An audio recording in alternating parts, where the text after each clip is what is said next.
with the implosion of our imperium, and it's coming with the rapid degradation of the ecosystem itself. And there's nothing we can do to stop it. It's how we cope with this change. Will we respond rationally? Will we learn to speak to the world with a new humility and recreate structures within our own communities for sustainability? Or will we continue to live in illusion? And in a way, it's a matter of awakening ourselves to our new reality and responding to it.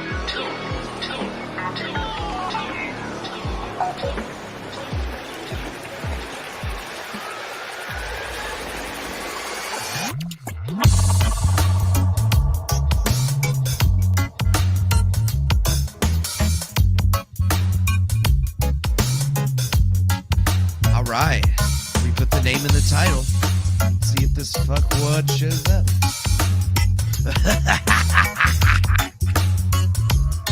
Welcome back.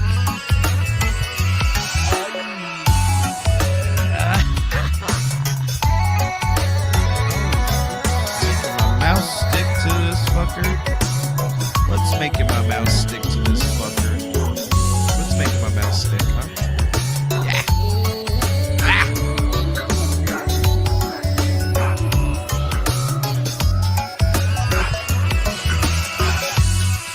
Oh, like a dab stuck to this thing.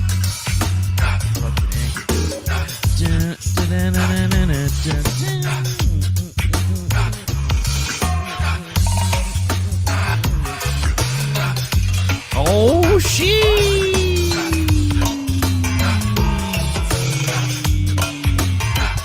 There we go. That's the one that I want.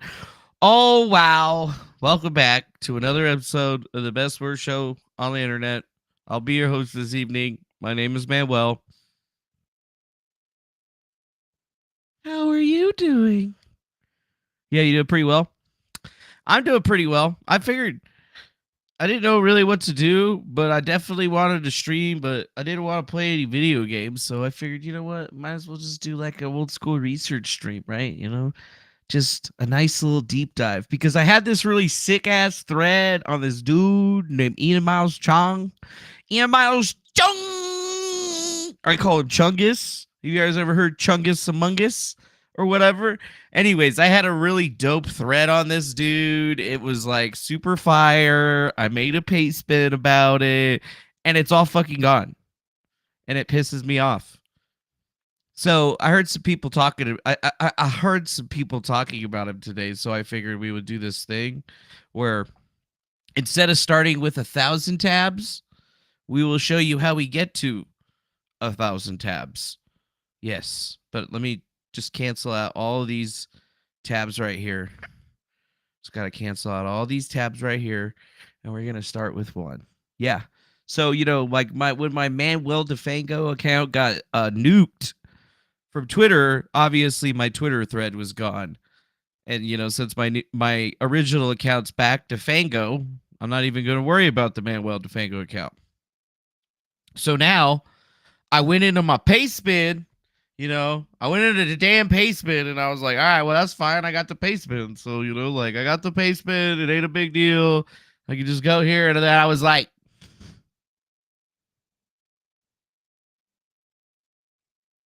the fuck? Where's it at? It was right here. It was right fucking here.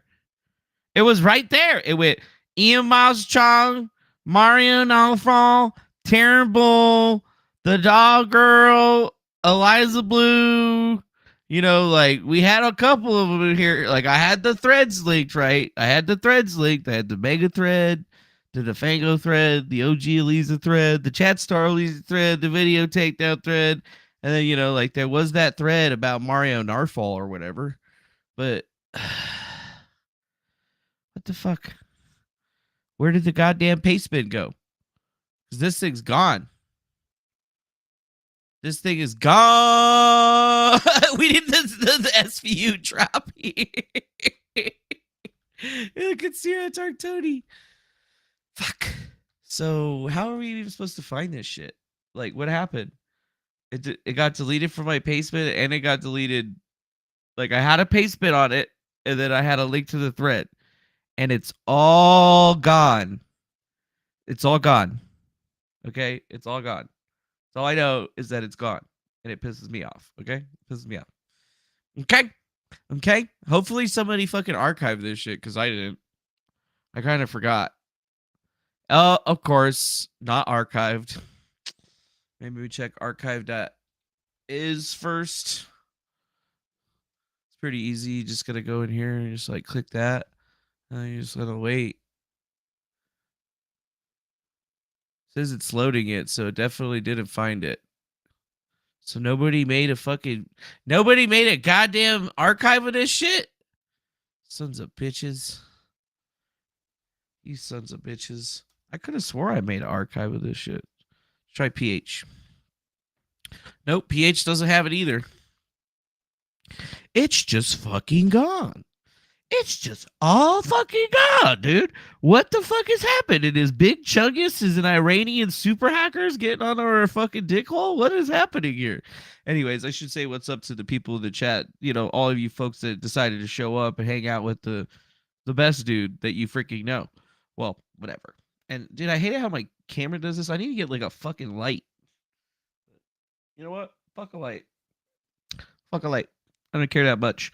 So what's going on? Awesome 108. How's it going, Senor Pipperidge? Oinky. Hello, Mr. Oinky. How's it going to the Joker?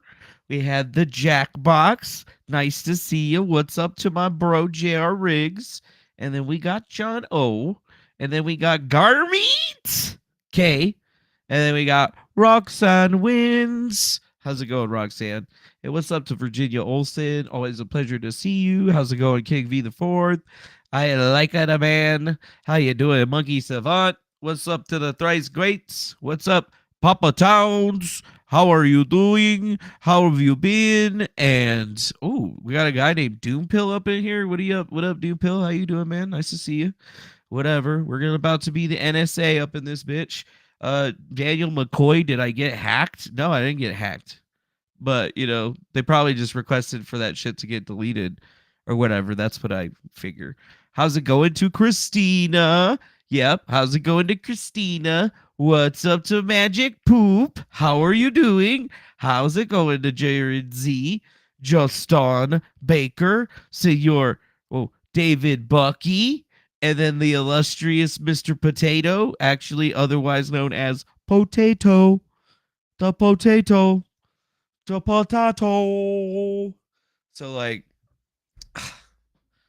seriously? That fucking sucks, man. It was a lot of work, man. It took like all night. And then I deleted everything off of my computer. So even if I did have the fucking shit, it's probably gone. Fuck's sake. See if it's on another hard drive. In the backups. Nope. Not in here. Maybe. No. We're just going to have to do it all over again. We're just going to have to do it all fucking over again. It's going to be fun. So I guess we're just going to have to start working.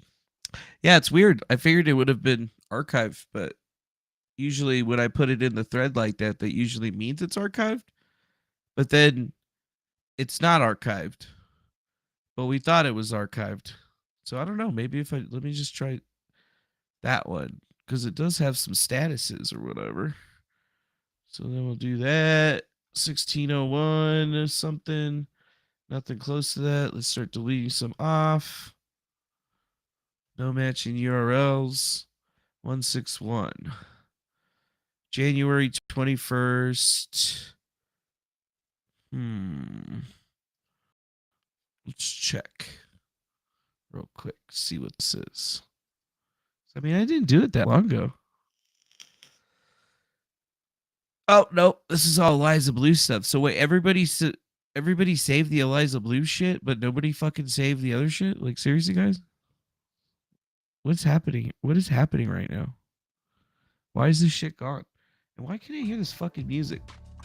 There we go. Yeah, dude, it will take 24 hours. Oh, I can get the old threads there if I go into the data or whatever. Go into the data, my mans. Get into the data, my mans. If you get into the data, my mans. I mean, technically, I should just still be able to log into it, right? Right? I should just be able to log out. Yes, log out. Log out of all the accounts. All right, cool.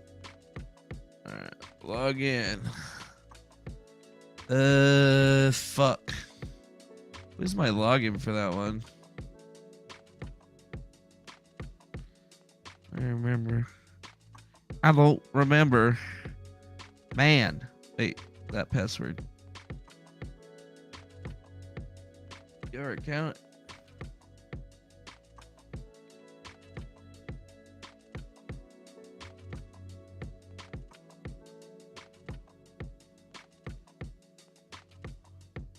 Haha. I guess I'll have to request to get this unsuspended. But we could do this the old-fashioned way. Just gonna be holding down the shift key for a while here. Gotta hold that down. Or not really the shift key, I'm holding the N key. Really, I don't need to hold it though. It's probably better not to. Just wait for it to load and then just keep pushing it. And it'll go to the end and then load some more. Go to the end, load some more. Go to the end, load some more. Because technically it's all still there. But whatever. I got it. What's up, Miss Peoples? Oh, I'm looking for something. Looking for something. Looking for something. Looking for something. I just need to put it out. Need to get it back.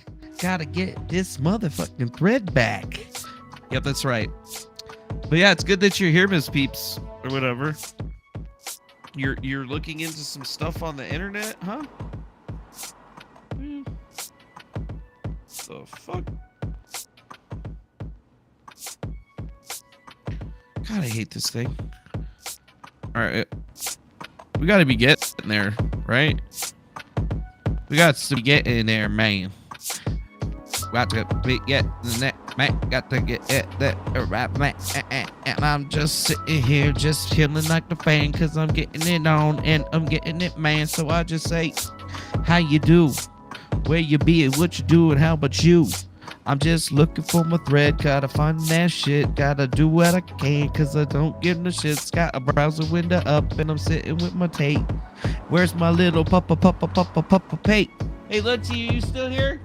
Yeah, you're over there. God damn it, where's this fucking thread? I've tweeted too much. This is stupid.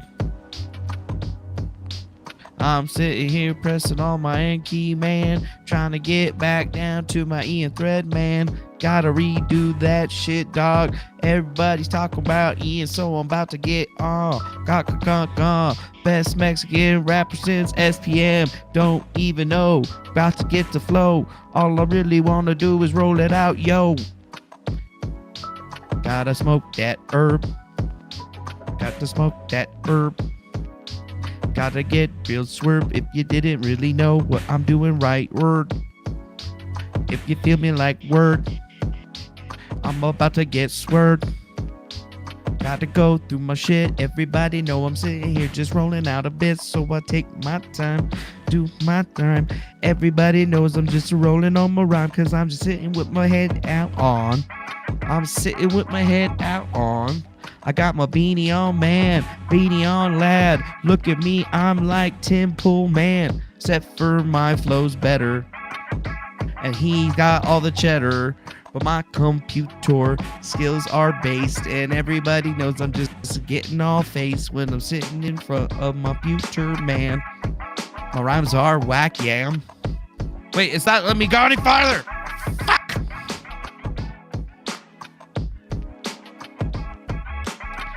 Let's see. Damn it. It's not loading anymore. Mac Miller? Who the fuck is Mac Miller? Actually, I know who Mac Miller is. I met him before you. God rest his soul. Mac Measy. Smoking on them treesies. And I'm just getting on them beesies. Something about Ariana Grande. Give me bad drugs, man, I'm gone. Shit. Sucks. Man. Does. Yeah, it looks like we didn't fucking get it.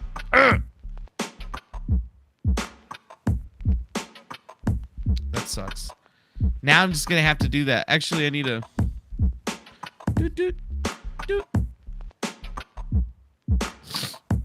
Alright. We're gonna have to fucking redo this shit. We're gonna have to redo this shit. I can't use the search bar. I can't use the search bar, man. I'm suspended. See? Your account is suspended. I can't search it with this one. We'll try. We'll try. At Manuel Defanga Ian Miles. Doesn't work.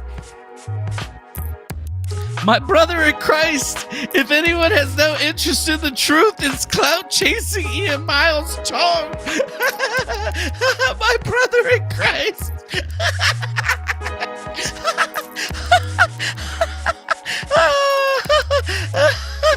It's not here. Oh, fuck, man. This sucks, dude. It only goes back to a certain point. It's not here. See? It ain't there. Ain't fucking there. Ain't able to get it, I swear. Goddamn, man. What you wanna say? Goddamn shit. It's really freaking gay. Sucks, man. Now I'm a professional. Getting paid to bust out rhymes. Riggedy yay. And everybody know I'm sitting here just getting played. Thanks for the $5, ma'am. Garmy K. Now I'm a professional. I'm a professional. Thanks for the $5 though. Appreciate that shit. Yeah. I don't know if I'm professional.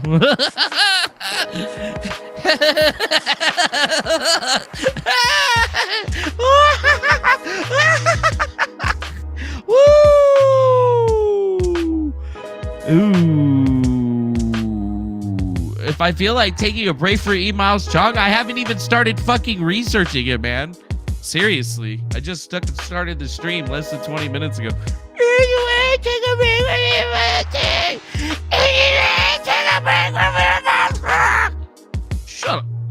Shut up. We haven't even started this shit yet. I haven't even started this shit yet, man. Thanks again for that $5, Garbito. We appreciate that shit. Now, what's this one? Dude, this is probably just all the Eliza Blue thread. That's shit's whack, man. That shit's whack, man. All right, so Ian Miles Cheong Gamergate.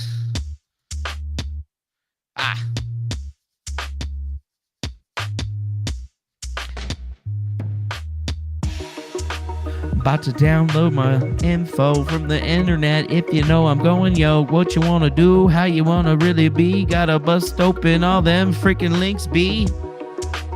So we start with the Chong Gamergate rolling on the wrong. What you wanna do, Mr. Motherfucking Chong? I heard you liked them Nazis. I heard you like to use that Reddit shit. I heard you sold your influence to different people and tried to apologize for it. Say that gamers were toxic. That's right, you suck, man. And then there was that one time that you were getting pissed off at KSI for motorboating some chick, man. But now it's a private video, but it was pretty dramatic. But everybody forgot it.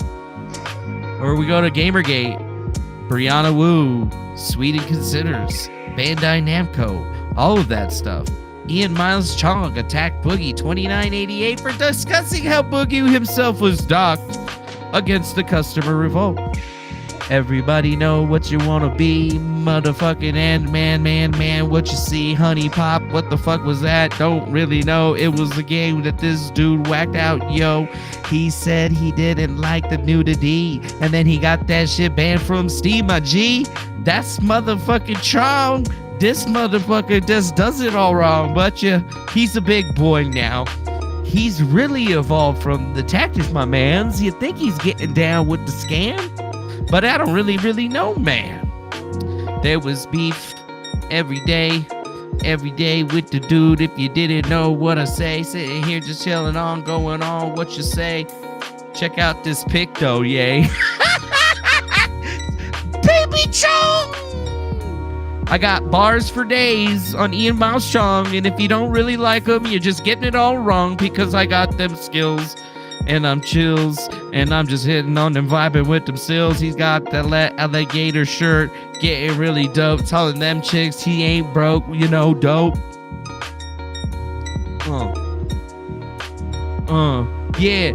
Potato, we watched the video about fair and unbalanced, stealing all that content, with malice. And if you didn't know, I seen it. You need to go back and scrub on that live stream. You cheated. I tried. It's whatever. You only get better at the flow. You only get better at the flow if you go with what's this? So who's Ian Miles Cheong exactly? Is the editor-in-chief of Gamergate. Writes about video games and things, but he's also a Reddit moderator and not the good kind. No. You know now, the target, that something is weird with this guy. He was like publishing his own articles on Reddit and getting them put to the top because he needed to get that. But then again, Ian Miles Cheong actually was kind of a racist. If you look at this, pretty funny, right? Very kind of person, but don't worry, he gets better. Good old Ian Miles Cheong, Ian Miles Rex, Ian Miles Cheong, Sol Invictus, Exidium. Yes, that guy. Did you know that he used to be a pretty big Nazi? Oh yes, he was the kind of HH Nazi that you're thinking of. He's the kind of guy that was like that dude Hitler. He said that Ian Miles Cheong said that Hitler may or may not have been his idol or something like that, of something of that effect. Not something that I agree with. He also had some very interesting thoughts on the Jewish peoples because, well, he didn't really like them. And I don't know, maybe allegedly he's gotten older and he's changed his ways, but I don't know. I don't really know. He's all 1488 though. That's what I'm trying to say. This dude from Malaysia might be a Nazi, eh? Hey, wait, there's a Sublime song that goes like this. Ebon. My friend Eben was a Nazi. But this one's, my friend Ian was a Nazi. Yeah, that's right. What is it? Sublime Ebon. Yeah, that's the song right there. Out my window, cold and bright. Days slowly into night. Funny how things look the same now that my friend Ian's changed. Ian was a coolie that I used to know. Now he's down with the PLO. He's cold kicking it live with the KKK. No JVC, no JFA. Right? Eben was a friend, right? Eben, you changed. Ian, you changed. Ian, you changed. Oh, you changed. Wait, can we really find it? Let's see. Karaoke. Is there a karaoke version of the song? There doesn't seem to be one. Let's see. Garden Grove. They probably don't have Eben for karaoke. I don't think anybody wants to sing about their friend being a Nazi or whatever. But I think it was still funny that Ian is a Nazi. Yeah.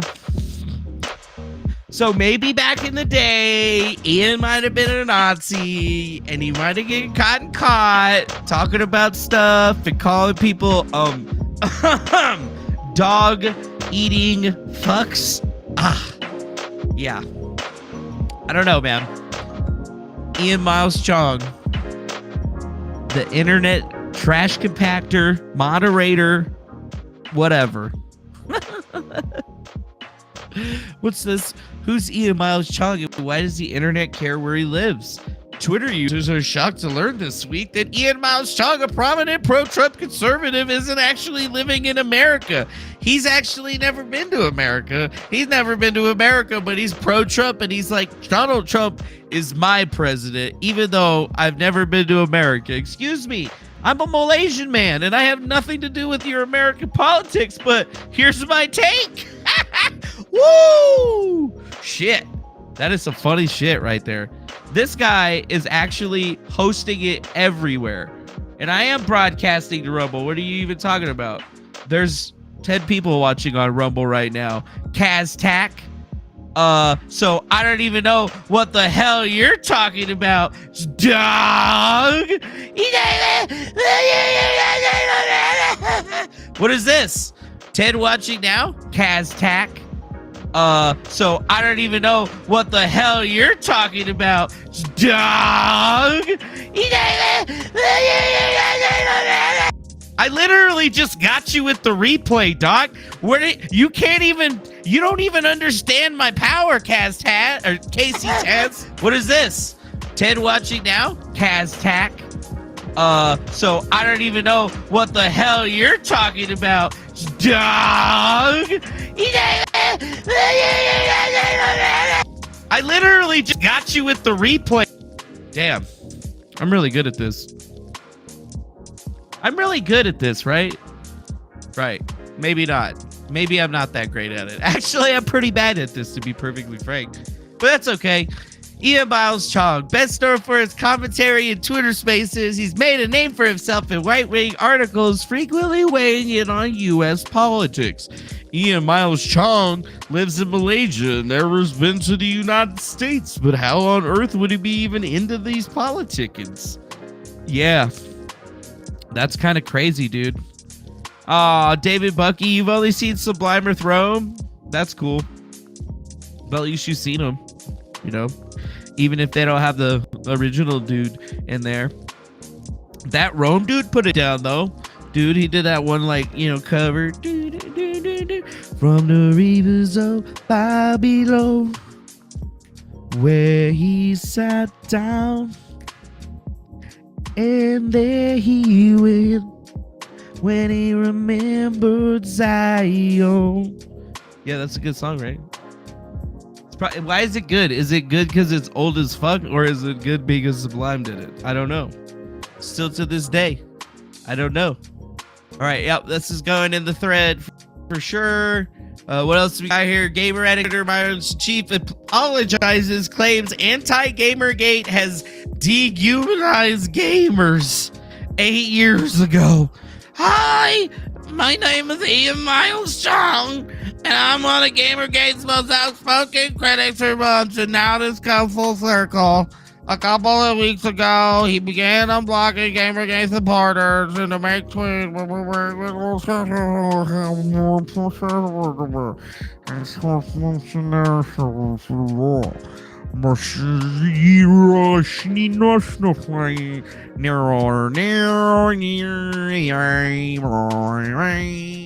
Yeah, he's already got me blocked again, that son of a bitch. Fucking Ian Miles Cheong, you son of a bitch. You greasy motherfucker. I can't even see your tweets anymore. I should have done it before he fucking blocked me. It's alright, I could just pull it up in a private window. Man. I did a thing about the Gamergates, man. When I was like trying to be the free dude, if you didn't know, which I'm trying to be. Wow, did that just throw up an article that had a pop-up on my thing? Yeah, I think it did. By Ian Miles Cheong, August 21st, 2019. Yes, a very, very, very good retelling by him himself for Human Events. Oh, thanks, Human Events. You guys platformed this dude, and you guys actually let him whitewash or yellow wash or brown, whatever. I don't know. I don't want to sound racist or whatever. Ian washed it. Ian washed it. So, you know, like, I don't know, man. First they kill gamers. What the fuck? An efforts to stifle conversation about Zopos, one didn't revolve around censorship. They also took a form of a series of articles now memorialized called Gamers Are Dead. This is going to be good right here, because then we can compare Ian Miles Cheong's remembrance of Gamergate to the actual reality where he was behind the fucking thing in the goddamn first place. But, we're all going to have to find out all that together. That's why we're here, right? Yeah, that's why we're fucking here, right? Because we're all going to figure this shit out together, and it's going to be great. Yeah, what's this? I guess Gamergate. I guess it's official. Gamergate runs the United States because mainstream media says so. How's that fake news working out for you? Yeah, dude. Tell me about it. Why do you even care about the United States of America? You don't even fucking love me, motherfucker! Sorry. I get angry. I get angry sometimes. And guess what? I'm always angry. Not really, though, but sometimes. But all the time. I'm like the Hulk. Except for I got a bigger weenus. I'm gonna turn on this fucking TTS shit so I can hear what the fuck you guys are saying. Talk about a grift. Wait, you want me to talk about a grift? Dude, I'll talk about a grift for you right now, dude. Anyways, I should be talking about a grift. You know, if you go to griftcast.com, it's going to bring you right to my grifting location or link tree for every grift imaginable. You can send it as donations on the Streamlabs, on the PayPal, in the Venmo, on the Cash App. What? You guys like merch? I like merch. Well, guess what? This show's all about grifting and shit. So, all you gotta do is just come check this shit out right here, and you're gonna be all like, God damn, that's some fly ass merch. That's some fly ass merch, dog. How'd you guys get this fucking shit done in the fucking first place? Oh, you've been door dashing too? That's good. I've been trying not to. So far, so good. But, you know, I know how it is. But, you know, when you're door dashing, just think about how good you would look wearing this.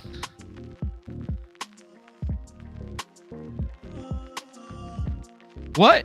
Mersh wants you to apologize to him for leaking my DMs to his Discords? What the fuck? You should tell me more of that. Dude, you gonna pay to see Lunchy? Lunchy's the expert grifter. She don't come out for nothing, man. Can you guys hear the TTS chat? If I need to turn that off, you let me know.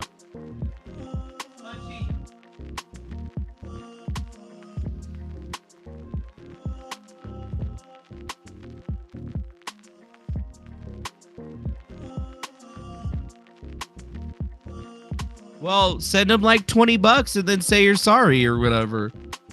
If you want to still be his friends. He blocked me, so I can't even super chat Mersh anymore. It sucks. Lunchy's pissed. She was sleeping. She's like, Daddy, I'm sleeping. Did you just barf at me? Oh, I like it when you bark at me.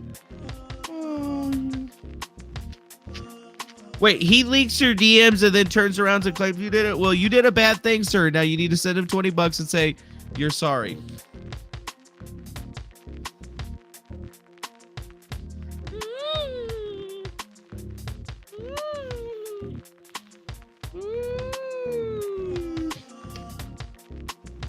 All right, you saw Lunchy.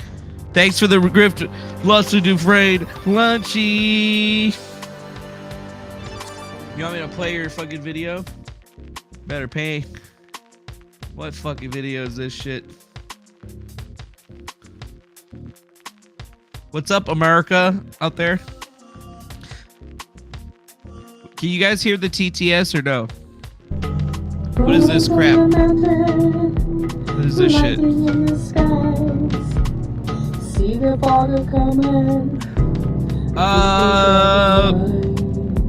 Oh, just any random amount? Any random amount? Happy waters rise.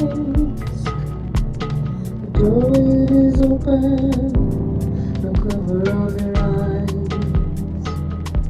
What are you whacking on right there? lightning in the skies. See the father coming. What, now you try to grip people off money too, CV? Proud of you. But you gotta spend money to make money here at the Griftcast. We gotta spend money to make money. That's right. And those boys at the Griftcast IRL, they're not cheap. They're not cheap. They're not cheap. I like it though. That's your music or whatever. The Heart's Unbitten. Let's see if I can copy just that right there without the rest of it. All right. All right, $99 US. All right, I'll take that. I'll take that. I'll take that shit right now. Oh, look at that. We got one from Theta Naya too. What the fuck is going on right now? What's happening right now? See the father coming.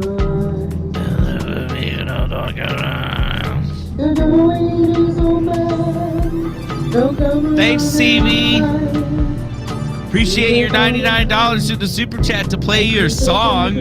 Damn, I'm just gonna charge people $100 all the time to play. You want me to play your fucking song, guy? $100. And then Theta 9 comes in with $49.99. Just out of nowhere. No message, no nothing. No message, no nothing. Just take $50. Well, thanks. Cool. I guess I'm glad I went live. Fuck. The grift is strong right now. Here. We haven't even gone that far into Ian Miles Cheong. But what's up? What's up, Tanya? We got Tanya. We got CV. We got Theta Naya. Well, we appreciate that. Yeah, definitely appreciate that shit. Now I can actually hear again. I should have turned that down. My ears are like, woo. I'm guessing you guys can't actually hear the TTS. That's good.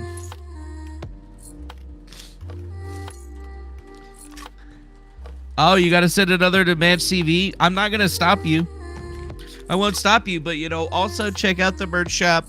And, I mean, the main sponsor of the show, Coffee Brand Coffee. You can use promo code Griftcast to save some money. There's also a nice little link that we have, too, that you guys can click on in order to buy stuff. If you drink coffees, teas, cocos, anything good like that, go check it out. Make sure you're hitting that shit up because, you know what? I like money. You like money. Everybody likes money.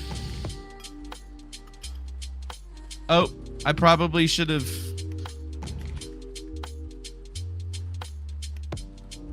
I don't know why Merch is such a pussy, man. Let's see how much money we've made selling coffee. So, wow, guys, look at this. We get 5% off the link and 5% off the thing. We've had 87 referrals, 7 orders with an 8% conversion rate and $416 in sales. We've made $18. So, Jeremy, we might need to have a conversation about your fucking shit because, I mean, either coffee is seriously fucking expensive and you have the worst margins possible, or your fucking program needs a little fucking fix. Needs a little fix or something like that. And yo, dude, I don't know why Merch blocked you or whatever when you called him fat, because he doesn't like getting called fat. He's not like me. I know I'm a fat bitch.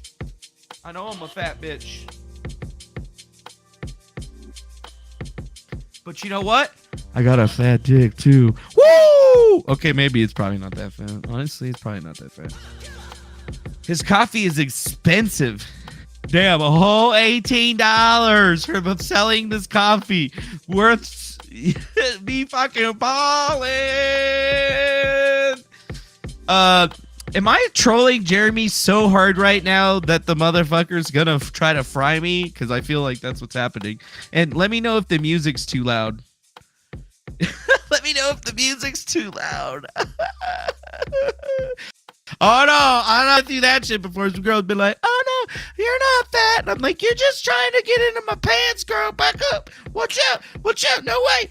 We gotta go on a date stuff first. Ah! Better watch out, dude. You know what though? Hold on a second. Where's my vape? I found it. Never mind. Also, you could go get an EMP shield or whatever. These things are dope. You can save yourself from like EMPs and shit. There's like some $25,000 thing. So if your shit gets busted or whatever, they'll replace it.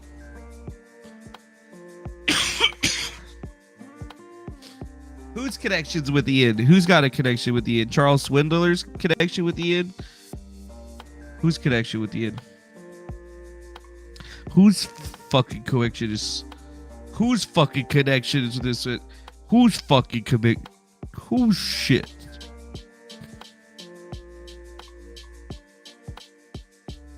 Oh yeah, they just drop ship right there. Yeah, it's definitely easy grift. Yeah, definitely. He's definitely Nick coming. Yeah, definitely drink it. But we're gonna need to like lots more sales.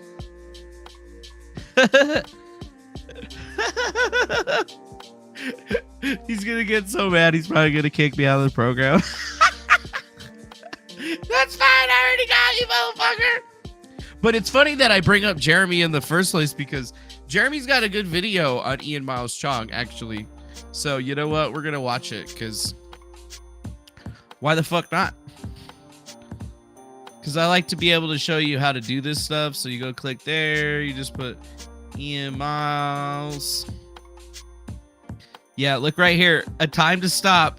Biggest grifter in history, coming from one of the biggest grifters in history. When another grifter that's one of the greatest of all time is calling you out, you know they be problems. Okay, they know they be problems, and he's made a couple of them. Biggest grifter online, fools the right. Ian Miles Cheong lies about PayPal ban, demands money. Thirdly, I know that there's this unspoken rule. If you're watching what's going on, on the left side of YouTube right now, between the Young Turks, between Jimmy Dore and Cotton, is that you listen to what I have to say here and that you reconsider possibly sharing this person as an authoritative source. Oh, really? That you reconsider websites that continue to embed his tweets, like the Daily Wire, and even my friend Carl Benjamin. Sorry, Carl Benjamin? Lotus Eaters website is paying Lotus this guy. Lotus Eaters? It is absolutely, without a doubt, in my opinion, irrefutable anyway. It's not just my opinion, it is irrefutable that Ian Miles Cheong has done some horrendous things to other people. Horrendous things to other but not people. Limited to doxing them. But not limited to doxing. Admitting to it, which I will show Admitting to it. Allegedly getting a dog injured. Allegedly getting a dog injured. Which I will show you. Something he's denied vehemently on Twitter, yet audio clips exist of him admitting it and laughing about it. This is a man that stole money from me. Stole money from Jeremy? Lied to me you don't steal from as an employee. Big Jeremy. As this is not somebody that I want to see continually retweeted by authoritative sources. This is somebody that's never set foot on American soil, but has grifted their way successfully to some sort of authoritative source because he just takes other people's clips and posts them on the internet. He just takes other people's clips, of course, giving and credit posts to them the on the internet. Source, something any real journalist would do, or would at least try to do, or would.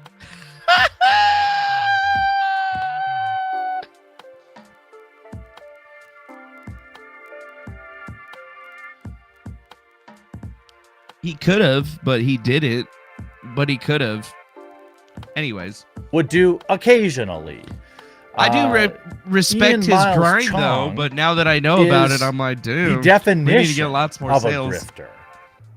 This is somebody who has had every possible political belief at the most opportune time for themselves. The most profitable time for them to be left-leaning. They were. The most profitable time for them to be right-leaning. They were. They have never, in my opinion, for them being a believed Nazi anything politically they about were what the side, quote unquote, is that they're supporting. So if you realize that the reasoning behind all of this stuff is because whenever you see a big swinging D tweeting out stuff, see, what does that say? Quartering? Dude, if Ian hates Lunchy, I will fuck him up. Lunchy will fuck him up. Have you seen her? Yeah, dude, seriously. Charles Woodler Poppy Kettle, probably, maybe.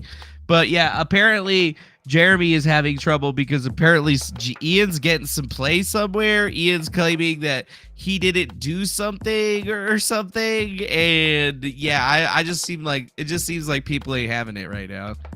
People ain't fucking having it right now.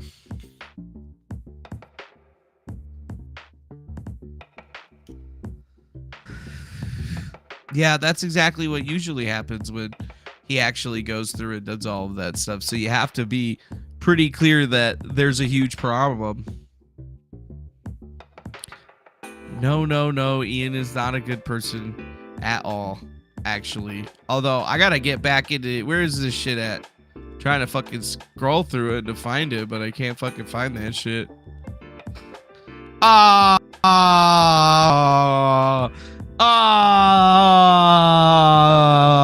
like my Lunchy. Yeah, I can't find it.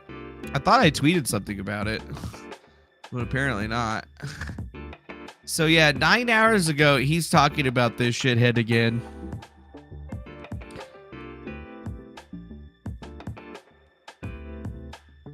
Paradise PD IMDb. Okay, whatever. He is a cute kid. Aw. So I guess coming through on this one, we're going to have to look at it. There's more here, though, because the real interesting stuff doesn't come up. It does come up here, but it was Memeology 101 that actually had it. And it's funny to me is that Memeology's channel just got taken over the last time I checked. So let me see. Like, Memeology. Like, I think Memeology 101. Okay, he got it back. Sweet. I wonder if the video's still on here. Ian. Maybe I need to put Miles. Interesting turn of events. Press secretary. Maybe it's the second one.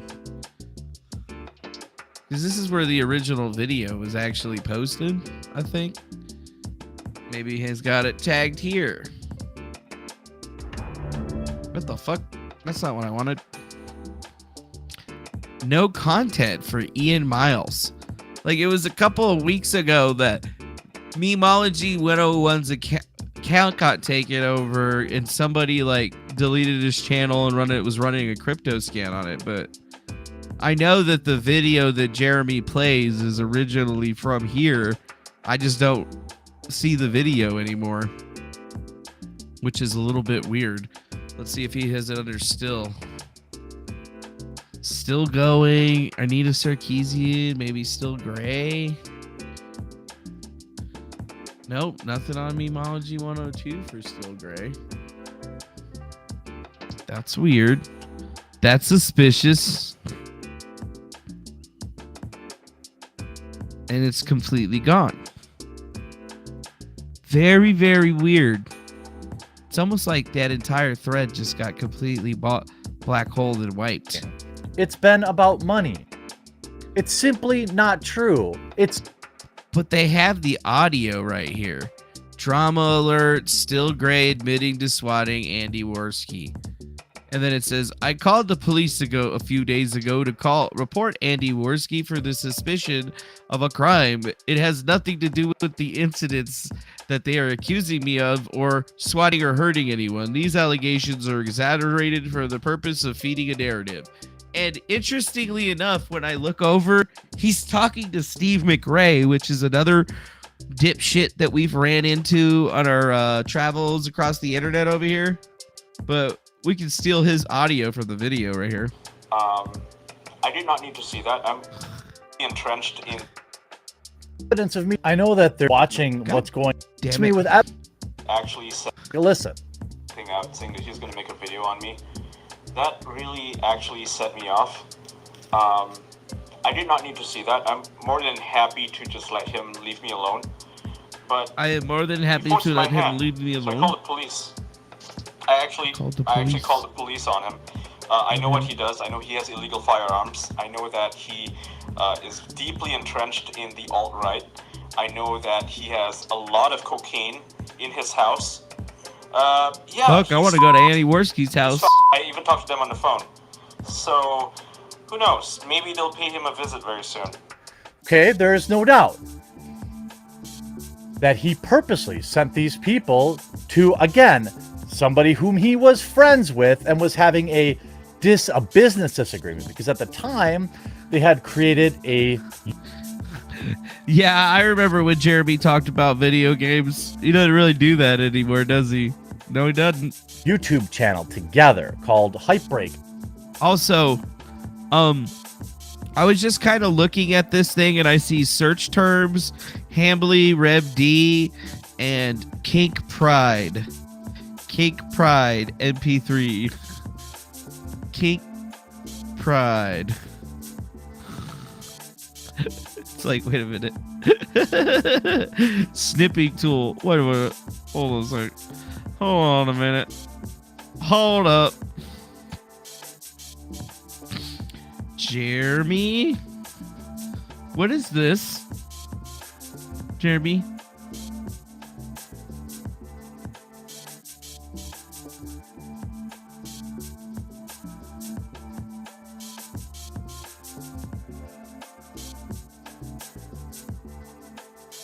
https://public bn files dv1 kink space pride.mp4.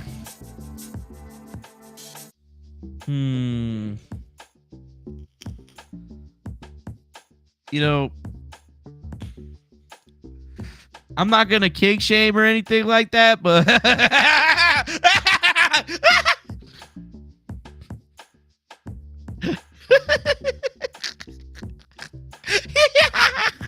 I believe. And they were going through a nasty parting of that. His way of handling that business disagreement was to, yo, dude, if I was at your house and you started typing in PO and it started pulling up a bunch of gay shit, I wouldn't make fun of you. I would just laugh really loud. Put Andy Worski's life at risk willingly and laugh about it. He then goes on to claim, if anyone can produce evidence that there was a swatting incident with a flashbang or involving a dog, please provide the evidence. Keemstar is trying to promote the lie that was regarding a fabricated incident. A fabricated incident? If only there were audio where you were having a conversation with the person who was at the receiving end of this, had their dog injured, where you admitted and apologized for doing it. If only there was audio showing this. Audio. But several sheriff's deputies showed up to my father's house and threw a flashbang in the pool with my dad's dog in it. So you blew up a yellow Labrador Retriever because of mistaken identity. So, and I know that's food in your country and all, but look, that's not. Oh my God. So I was misled, clearly misled, and the idea was that you were this guy, right? And, dude, it was my dad's dog was totally out of line. Yeah, I know. Totally didn't deserve to get flashbanged and all that. Totally apologize for that. She's blind now. She's blind. Oh, send her my regards. Yeah, but yeah, no, seriously though, that was a up. That was a up. Now you're laughing. You think that's funny? No, absolutely not. Now, thirdly, no, absolutely yes, not. This is personal to me.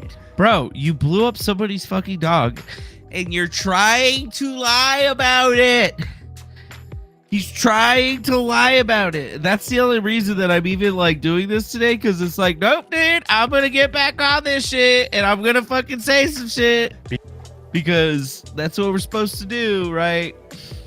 And that's it right there. I don't know why my dumbest critics feel they need to lie how I've never been to America. It's true. I'm not American. I've never made a secret of it, but traveling is cheap. I wish the left would stop exporting wokeness to the world because we've all have to deal with it now. And then it's like, nah, most of your critics just point out that you swat those who trigger you. Repeating the same lie over and over again doesn't make it true. Are you sure? Ethical Ian, huh? Ooh, maybe we can find that video real quick. Broken_Tusk. HR Tusk. HR Tuscan stuff. I'll probably find it here pretty quickly. Oh, yep. Already found it. And this is from Mr. Mediker. Video on me.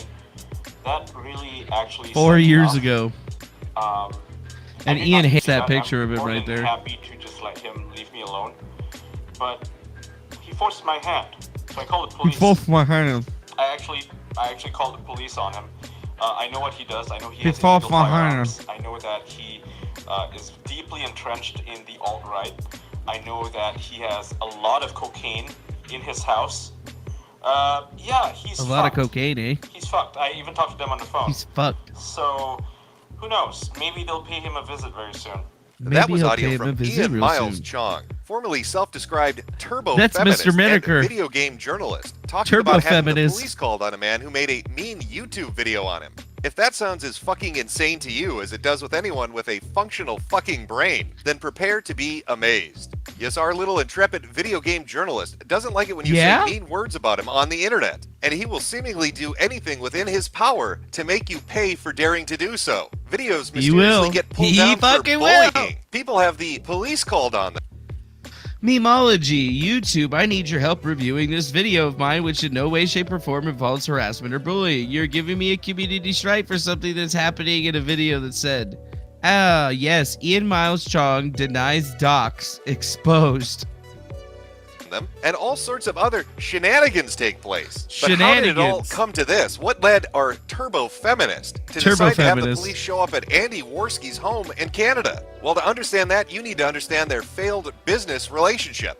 Andy Failed Worski business and and Ian Miles Cheong relationship, used to huh? run a YouTube channel together called Hype Break. Eventually, the partnership deteriorated, leading to the two Hype Break. co-founders arguing about who had ownership over the channel. And thus began an odyssey for Andy Worski as coincidence after coincidence began to occur. Because seemingly, the moment the relationship went south, all sorts of terrible things began to happen. Andy Worski had monetization taken away.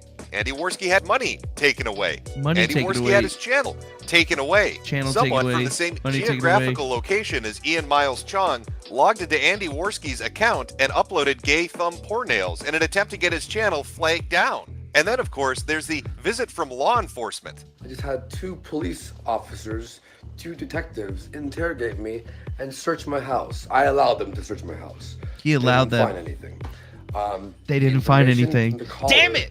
I was hoping there was a shit ton of cocaine. I would have been over his On house the in a day that I second. destroy you with part 1 of the video series that will ruin you because I have a lot of dirt on you. For many days, people speculated that this was the work of Ian Miles Cheong, to which he had no response, until the audio leak was put up on the internet by Keemstar for Drama Alert. Suddenly, Ian was much more talkative, Keemstar for saying that Drama he in fact Alert. did inform the police, and that it wasn't as bad as it sounded. But this was much more than informing the police, because according to Andy Worski, the person that called law enforcement didn't say that Andy Worski had committed some crime. They said Andy Worski was He did a it? physical danger to people, and that he He was was going a to go on a physical shooting danger? spree. But And he was surely gonna go our on a ethical shooting spree? games journalist, Ian, wouldn't be involved in underhanded tactics. Gimpy Troll says Ian is a doxer. He was exposed on the kill stream.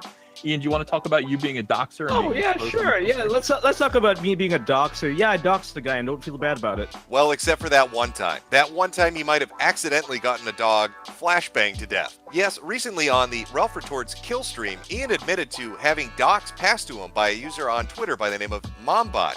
He then took that information and gave it to David Sherratt. Mysteriously, after Sherratt received that information, police were called on Wild Goose and his family, allegedly leading to the family dog being injured in a swatting attempt. Hey guys, this is Wild Goose. I just wanted to give you a quick update on the flashbang dog situation. When Ian was on the kill stream, he tried to downplay his role in this by saying that he didn't dox He didn't just do the arms and legs, all blow up the jaw in the anyone. The information was passed along to him, and he never had any malicious intent in handling that information or passing it on. Okay, so here's the thing. Just to clarify, I didn't do the research of the docs. It was given to me by some other people I don't really know about Wild Goose, right? So the reason why I gave it to Shitrat is Shitrat was having an argument with Wild Goose. And here's the thing. Wild Goose. Before that, when I was working with Milo, Wild Goose sends me this weird fucking DM, says that he's got 3 Bitcoin and that I should basically make peace with my family. That sounded like... Yet within just a week after appearing on another live stream, his story had radically changed. Now Wild Goose was deserving of what happened to him. Ian was proud of having taken part in it. And in fact, as he put it, Wild Goose deserved it for going after video game journalists. He doxed all the game journalists in Gamergate. At that time, he doxed all of them. Remarkably, even though this information is now widely available online for people to take a look at, there are still some that are too goddamn stupid to see what's going on, like Tommy C., perhaps one of the most retarded people on the internet. The events of the past week have helped to clearly paint a picture of just who Ian Miles Cheong is. Ethical video game journalist, self-described turbo-feminist, and psychotic person on the internet. Because seemingly, if you go against him, all sorts of things are going to happen to you. You're going to be DDoSed. Your channel's going to be taken away. Your money is going to be stolen. The police are going to be called on you. You will be doxxed and potentially swatted. If you'd like to know more about Ian Miles Cheong and his insanity, or his past dealings with his business partner, Andy Worski, be sure to check out Andy Worski's YouTube channel as he's putting up a video series detailing the entire history. I'd recommend watching it as soon as possible, because given the way Ian acts on the internet, it probably isn't going to be up for much longer. Oh. Yeah? You think I should go look that up there, Mr. Jim? Okay. Okay. Does even Andy Worski still have his fucking channel? I thought he didn't even have his channel anymore. Let's see. Yeah, oh, he does. But it's only got 7 subscribers. Never mind. Yeah, yeah, no more channel for Andy Worski. So maybe it was right. You do a video on this dude and then all of a sudden you get nuked. That's very strange. That's very strange. Ian Miles Cheong. Something awful. Let's see if we can find it.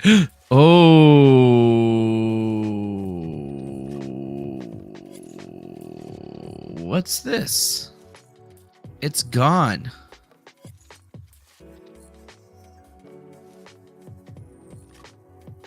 Soul Invictus. Something awful. Ah, there it is. So there's a Twitter account called Crazy Ass Moments in Something Awful History. Yeah. And they actually picked up some pretty interesting facts on our boy Ian Miles Chungus. So yeah. Fun fact about Still Gray, he used to post on Reddit as Soul Invictus. This is public knowledge and it's been documented by journalists and it isn't really new news. We've known this for a while right here, the Daily Dot, talking about this guy. But this is probably something that you didn't know that I put in my thread when I saw this come up. Part of me doing that thread was because I saw this come up because finally somebody found something about it. But it turns out that on the popular web forum, Something Awful, there was actually a poster that went by the handle Soul Invictus, and he seemed to have gotten banned at least a few times. But, I mean, he had been around for quite some time. If you look at that, Soul Invictus claims to be a porpoise. He registered on November 29th of 2005, and he made almost 4,800 posts. Interesting. But using a service for deaf people to prank calls is not something even a vintage 2006 goon, and it was found abhorrent enough just to be bannable. But that's not particularly funny or interesting. It's just kind of being like a bad person, I guess. And yeah, you could go back and see the service for deaf people that is used to prank call my friends from time to time. You can get them to say anything, and they usually use a hilarious monotone voice when communicating. Has anyone used this service for such a purpose? Huh. Give it a try and laugh. Have a laugh. User was banned for this post. Yep. So, Ian's, like, history of doxing and being a shithead online and, like, having all of it goes all the way back to Something Awful, which is a forum that was run by a guy, I think his name was Richard Carnager or something like that. He's dead now. Or no, I don't know, man. It's just kind of weird. Let's just look it up. Something Awful. Yeah, Something Awful. The internet makes you stupid. Something Awful is an American comedy website hosting content including blog entries, forums, featured articles, digitally edited pictures, humorous media, and it was created by Richard Lotex Kaineka in 1999. It largely is a personal website, but grew to be something quite different. So yeah, this is the website that the dude used to post on or whatever. Probably really well known for being a place where a lot of shitheads were getting congregated and doing some shithead type shit. I remember I was a shithead. I had an account on this website. My account's name was Defangos. Because, you know, obviously I never changed my username because I wanted everybody to know it was me or whatever. So, yeah, kind of funny. It's the place where lots of internet memes came from, like all your base are belong to us. It's where 4chan got bored out of after hentai was banned on fucking Something Awful forums. And I mean, just basically anything that actually ever happened that's been crazy. And I mean, even the Slender Man urban myth. So if you've ever heard of the Slender Man urban myth legend, it was actually created on the Something Awful forums back in 2009. So yeah, just kind of a fucking weird shit. If you ever heard of the Slender Man, they're the people that actually birthed this shit into creation. And then Something Awful, are they also liable for the people that have killed people because of the whole Slender Man mystery? Probably not. No, actually, they're probably not. But yeah, see you later, David Buggy. Hope you have a good one there, Chief. Ah, okay, cool. So we know we got that, right? You got it? We got it. Good. Crazy ass moments in Something Awful history. Gotta love that shit. He doesn't even defend it or try to roll with the punches or whatever. When people point out that he's just plagiarizing old anarchist cookbook bullshit, he immediately crumples and fucking apologizes. How embarrassing. No, it wasn't funny then, and it wasn't funny in 1996 when I first heard about this, where hacker kitties were using their modems to dial into the TDD services. Evidently, this isn't funny. Sorry. Oh, I guess I'm not that funny as I thought I was. Yeah. I am making every sound effect from the Kids Pigs Deluxe undo button reading this post. Yikes. Oh no. Wow. 21 and a pulmonary embolism. Does she have a clotting disorder or is she just huge? Stop dating a ham is my advice. You will have a lot of life to live and should not waste your time with the bipolar woman with so many health problems. You will end up sad, bankrupt, and unlaid. Good luck in the future. That's coming from Ian Miles Cheong, and this is back in 2006. So that's back when Ian Miles Cheong looked like this. So this guy right here, I just wanted to put that in your brain right here. This little rascal right here was giving relationship advice about how people should be with whoever they are or whatever. So I just want to take you a deep breath. Just take it in real nice and deep. That's the Ian. And this is the stuff that he's writing to people. And this is what he looks like. That's what he looks like. And this is what he's writing about people. Oh, just fucking gorgeous. Yeah, just you can't make this shit up, dog. You can't make it up. If I wish I was making this shit up, he'll try to claim that this isn't true, but this was definitely him. 100%. 100% fact. It was him. If this story was true, your doctor would have found something abnormal on the exam and or followed up more aggressively. Shitting your pants nonstop is far from normal and pretty damn concerning for a neurological disorder or tremors on or near the spinal cord.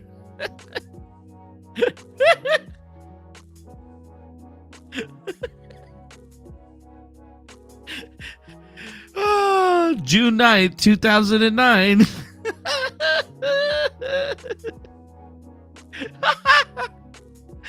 No, it's not Ethan Raup. That's Ian Miles Cheong right there, dude. That's baby Ian Miles. That's what he looked like back in the day. He's a young buck, dude, wearing his Lacoste t-shirts or whatever. He got the polo on. He got his titties hanging out. He's ready to go, dude. He's going to give you relationship advice. He's going to tell you where you're going wrong getting bitches, okay? Hi, guys. Medical school, Playboy lifestyle, sprung for a prude. User was put on probation for this post. Almost all of his rap sheet from the EN and the subs forum for people that post about the personal relationship and emotional issues. I was hoping that this would be funny, but this is just sad. He's just being a jerk and hell-dumping people who are seeking relationship advice. Yep. I guess I could see why he would be hell-dumping people that want to get relationship advice because, yeah, he needed to get bullied a little bit. But back in the day when people could be a lot more anonymous, you could kind of go back and see, like someone who watched so much precious time trolling the SA forums, I'm sorry, these posts were anything. I could have made up abysmal postings. This Soul Invictus guy, well, he's a real jerk. I'll tell you what, I wonder if there's any connection between him and Soul Invictus. Ah, well, here's a link to his rap sheet if you want to poke around. And yep. You know, they still have it out there where you can actually see his rap sheet, who he got banned by, who approved it, so on and so forth. And it's a real strange thing. Nipples out and everything.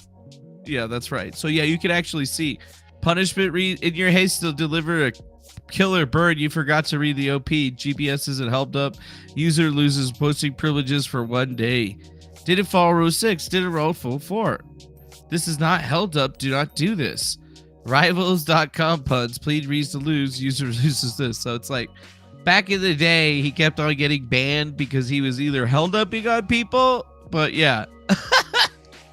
And he tries to say it wasn't him, but there's even people on Something Awful that have both confirmed and also denied, but usually the ones that are denying it are his friends. So just an interesting little connection to the world that you probably haven't seen. This thread's been seen about 7,000 times or whatever, and it's had some likes and shit, but it really hasn't gone that far, guys. And I think that it should go a lot farther because a lot more people didn't really know what was happening in the present time with all these folks. Right? You didn't even know, right? You didn't know. Well, I know you didn't know, but you're going to get learned, okay? See, that one right there, that one definitely, those two definitely go in. They go in, right? The real history of Gamergate, right? Follow the real history of Gamergate. The Renegade Report, Cliff Central, Ian Miles Cheong, Wiki, Everpedia, Gamergate Report, Fact City, who is this guy? Wonket, the far-right fragile troll that really upset. Yeah.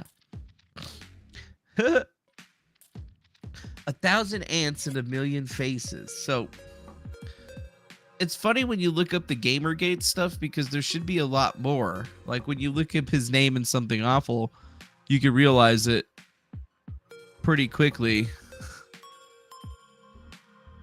Progressive journalist docks and stalks private citizen who donated to Kyle Rittenhouse's legal defense bucks. $10. That's how much he gave. The price of a Something Awful Forum membership. Oh, so he knew how much the Something Awful Forum's membership cost, huh? You actually know how much they cost, huh, Ian? How do you know how much the did you go look it up and that's how you knew, or is it because you had an account back in the day called Soul Invictus? Is that what it was? I think that might be what it was. I don't know if that's exactly what it was, but it kind of feels pretty crazy. And one big story that came out that we saw 11 years ago about how he actually got banned from Reddit, which is in like 2012, about 3 years after he got banned from posting on Something Awful.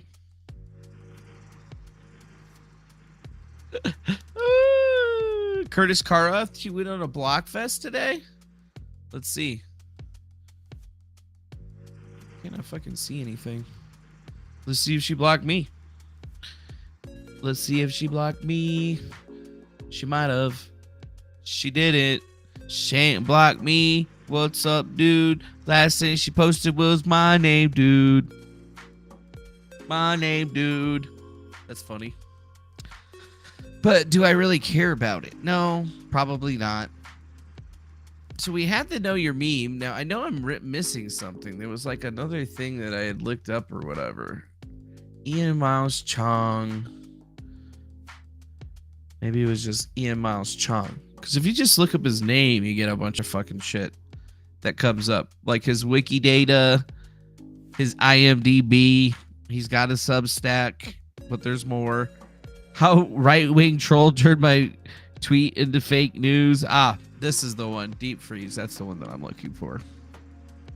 So just something to put forward is that it does seem that Ian Miles Cheong actually has a account on Wikipedia that he seems to utilize for editing and doing other things on the internet, where he's actually updating stuff about his Twitter numerical IDs and other things.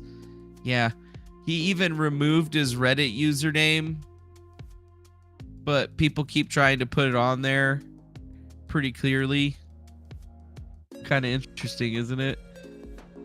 He really does try to control just about everything about him.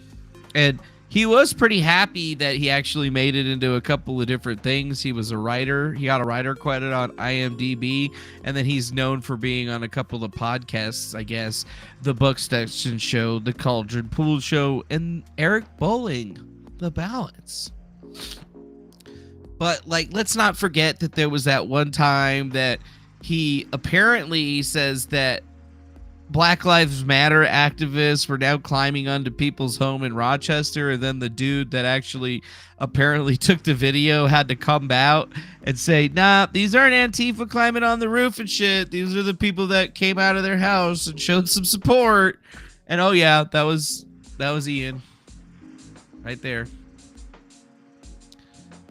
There's no one more consistently wrong on this website than Ian Miles Cheong. You gotta mute the videos for his really good caption, but yeah, he didn't actually get it right. He just put out the news so that he could get it.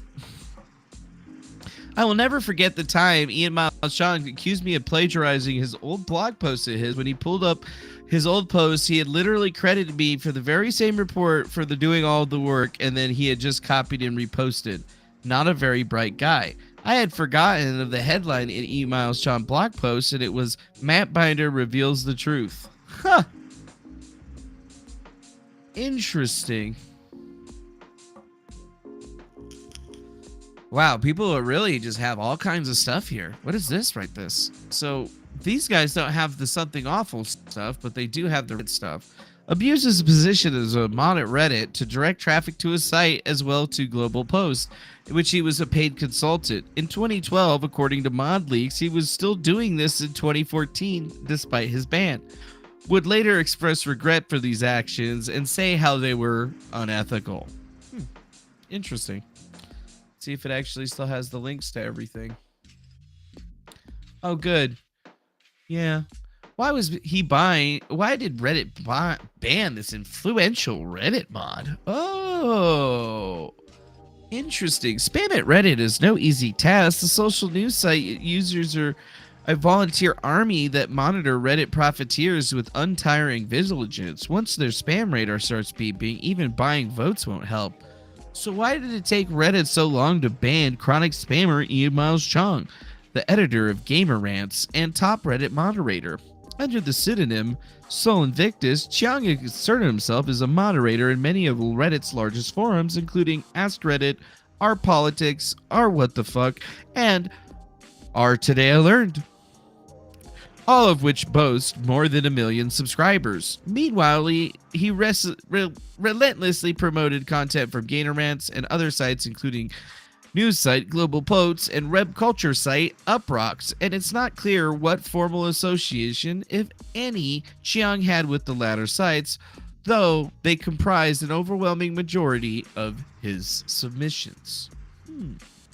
Oh, so like back in the day, the reason that people even started caring about him is because he inserted himself as a moderator in Reddit, so he could moderate other people and tell them what to say and do on the popular website.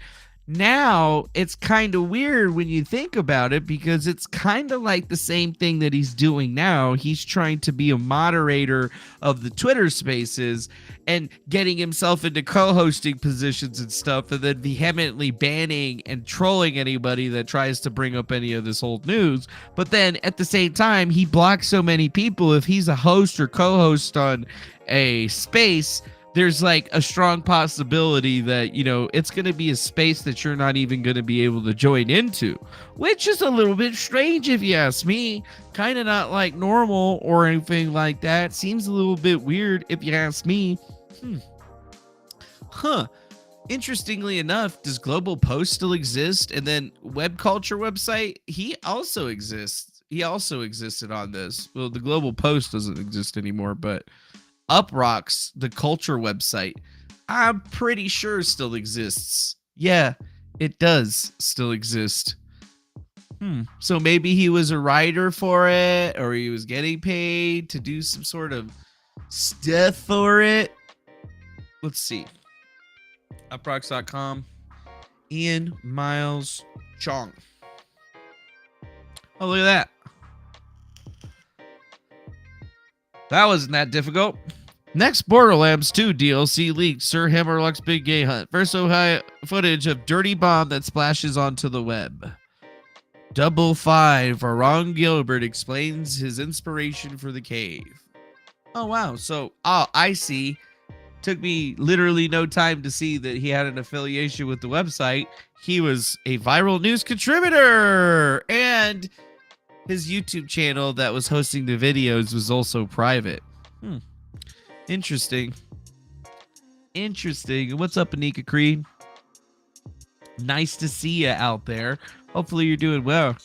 And yes, I know Ian Miles Chungus has a Kiwi Farms thread, but I like to go out and find my own shit first and then go to the Kiwi Farms thread later.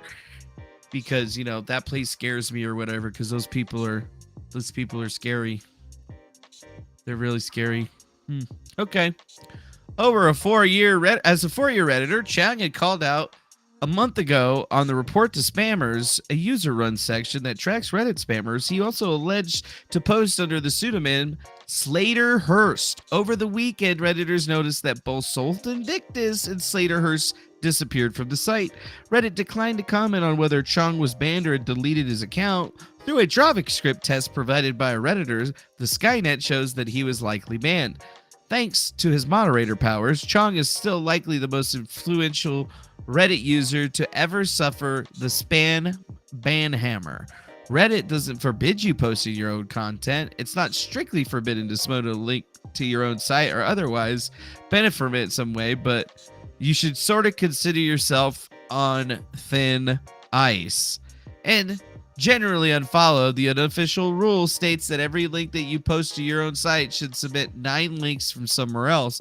Chong was relentlessly submitted the links, and it accrued more than 35 or 350,000 link karma in his nearly 4 years on the site.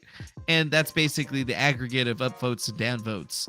He submitted so much content, in fact, he may well have met the 9-to-1 rule.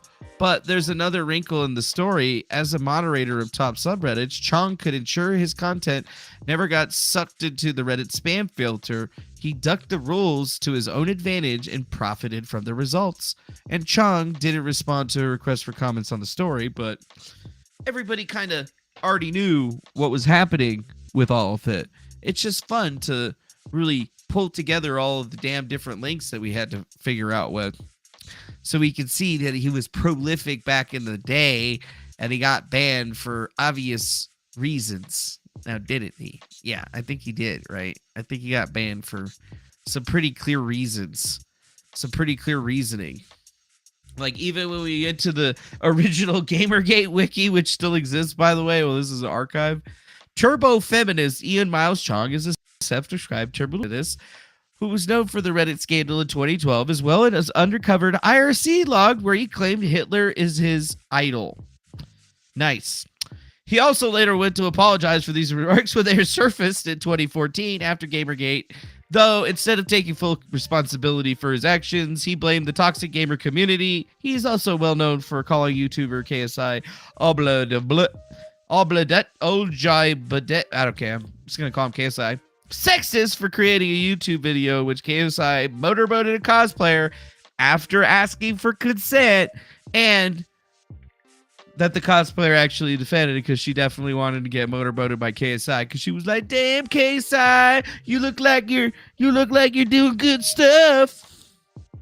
But we already read about the Reddit scandal, so we don't have to go over that again because this doesn't really give us any extra information, but it does give us the mod leaks that show us that as of March 2015, it was actually pretty clear in the Mod Talk RSC for Reddit that was leaked. In those logs, you could see that they were discussing Ian Miles Cheong, and he was still posting his own articles on Reddit despite the ban. Yeah, that's funny. Soul Invictus deleted his alt because of that subreddit. Why? Hermione, Kotako, Action, blah, blah, blah, blah, blah, blah. I don't use alts. Some others use theirs after I pointed out the deleted account was Soul's alt. I just thought it was kind of funny. How do you know? Also, what? I'm lost in this entire thing. Also, did someone on the KIA use rage culture seriously and not ironically? Huh? Hermione, Soul was Ian Miles Cheong. I follow him on Twitter. But I don't see how people knew it was his alt. We had a user who was already following on Twitter posting links to his website. Then I noticed 2 or 3 times that the user submitted an article at the same time Ian posted the story on Twitter. Kinda easy to put 2 and 2 together. Yeah, kind of crazy, right? In September of 2014, after the logs became widespread, Ian Miles Cheong put forth an apology through laid the majority of the blame on a very toxic gamer community. So I need to talk about something. I know some of you have seen my interactions with Gamergate and can attest to the toxicity of the issue. I said some gross shit when I was young, dumb, and under the influence of a very toxic gaming culture that was trying to smear me today. I apologize for those things in my past, and I will continue to work and advocate against the excessive amounts of racism and anti-Semitism in gaming. Thank you for hearing me out. I'm not blaming anyone for having been that person. I was a crass and thoughtless individual. I hope people can learn from my mistakes. Yeah. Kind of nice that we're keeping that one in there too, dude. We're keeping that one in there too, because they also talk about the Gamergate stuff. I mean, the KSI motorboating situation is funny, but you know, like that's probably one of the least known things about this guy that we've seen already. But we've already gone from basically his very beginning on the internet when he just decided to join up on Something Awful forums in 2005. And we can follow him through Something Awful, all the way through Reddit, getting banned on Reddit, becoming a games journalist, and doing all this shit with fucking Gamergate and stuff. And I mean, it's just crazy how like nobody seems to remember any of this shit. And it's mostly because a lot of these are just archives, guys. Like the real websites and stuff that were associated with all this got taken down because it seems like Mr. Chong kept on getting them taken down. Pretty weird. And then, yeah, there was Honey Pop, a game that was noticed using the Gamergate hashtag and then basically got sold on Steam, making it to the top 10 list, and that pissed off Ian Miles Cheong, so he campaigned to get the game banned from Steam, as well as stating that the devs were pandering to Gamergates and that also the devs were pieces of trash. And in an article that he posted to his website, Gamer Rants, Chong said that what you will do about the game or the Steam censorship of nudity, but violating terms of service is the height of unethicality. I wouldn't be surprised if Steam pulled the game. Other platforms, including Google Play and the App Store, will have dealt with similar issues in the past. On Twitter, he stated, violating Steam's TOS is so ethical, you guys. Along with the article he tweeted out. I reached out to Valve Software for comment on Honey Pop. Interesting to note that the file size for the patch is 0 KB, which implies the nudity is still available. And then the next day he tweeted out, if you want to spend your money on Honey Pop, that's your right. In your business, but not the notable YouTube celebrity Honey Pop states passes the Bechdel test. Fans will swoon to his side. Even Ian Miles Cheong actually directed himself against Total Biscuit, called him a homophobe. Cool. And then Kotaku in Action and 8chan in October of 2014, Ian Miles Cheong campaigned against Kotaku in Action's Reddit mod 28 Dans later, calling him a rapist before quietly backtracking and saying that it is believed impossible to prove without a Reddit admin. Though he deleted the original accusations, you can find the same accusations within replies to people, and the ensuing chaos led to distract those interested in the consumer revolt from its goals, so the KIA mod David Me demodded both 28 Dans later and another mod that had been drawn this guy named Goatsack. Oh, and then on January 12th of 2015, Ian Miles Cheong stated that 8chan's owner Frederick Brennan wrote for Stormfront, which has never happened. Wow. It's pretty detailed, if you ask me. Yeah, this is real detailed, dude. What is this? Supernerd.com? Is this like another website that this dude's actually running, or is this run by somebody else? Josh Bray? Gwen recommends. The hell is all this shit? All right, I'm not exactly sure what that shit is. I'm not exactly sure what that is. Now, what does that say? Disclosed a friendly decade-long over social media relationship with Stardock's founder and CEO Brad Wardell. Said the relationship was not originally disclosed in a series of articles written in between 2012 and 2015. Chong promptly added disclosures to the articles when he was informed. Well, there's the KSI motorboating thing. Claimed that harassment caused Brianna Wu to leave her home despite her history of far-fetched claims and ambiguous circumstances of doxing. Was also more critical of Wu later and eventually updated the article after very strong evidence that apart from the already planned weekend at Comic-Con, she had never actually left home, aside from the numerous outrageous claims and apparent false flags that mined Wu's celebrity afterwards. Brianna Wu. Oh, right. I remember her. She's like big on Twitter though, right? This chick right here. Space Cat Gal. Yeah. You're probably looking for Brianna Wu. Yeah. Executive Director of Rebellion PAC, former candidate for House of Michigan or Massachusetts. Software engineers. Yeah. Okay. We're talking about that Brianna Wu, I see. How interesting to me. That chick. The Gamergate chick. Oh. Let's just see where this one goes. Another archive. Game developer Brianna Wu driven home from home after death threats and doxing. Wow. October 13th, 2014. Wow, it's like people are really, really keeping track of all of this stuff. What's this? Space Cat Gal, you just made a shitty game nobody liked. That's why nobody will care when you die. Oh, wow. Death Brianna Root. I hope you enjoy your last moments. Oh, my God. Yeah, I wonder who was this Chatter white man and why he had that weird picture of an Asian dude and shit on there. Huh. The threats to Wu follow in the wake of holding independent game developer Zoquin, or hounding of independent game developer Zoquin from her home, as well as prominent feminist critic Anna Sarkeesian, who is also driven from her home, after death threats and doxing. Death threats and doxing. Now, isn't it weird that Ian Miles Cheong actually was writing about these ladies and stuff and all of their doxing incidents? And did you know that Zoe Quinn is actually an individual that our friend Mr. Ian Miles Cheong allegedly was running a website together with, where they were talking about gamer shit? Yeah, you probably didn't know that either. Very interesting. The harassment caused Brianna Wu to leave her home. Ah, yes. Brianna Wu. Mainstream media blitz.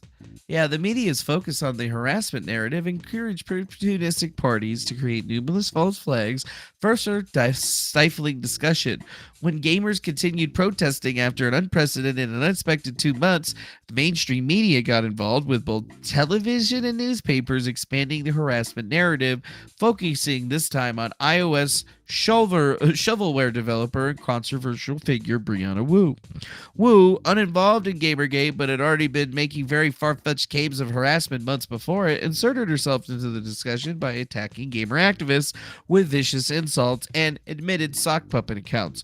While she got nothing but mockery in return for her attacks, the post published her personal information, apparently coming from her website's Who Is, which she left public, and appeared on the Gamergate forum in a thread which she was proven to be browsing and was immediately accused of false flagging, while other posters getting the post reported and deleted and eventually reporting the doxing to police. Wu, minutes afterwards, received a series of nasty threats from a just created account that immediately blamed the activists despite the lack of proof tying them to the incident. She multiplied her social media following and received massive publicity and financial support as a victim of Gamergate. Wow.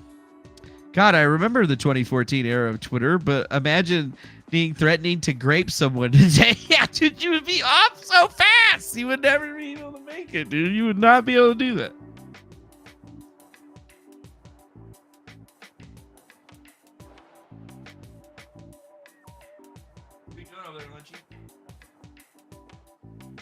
Huh.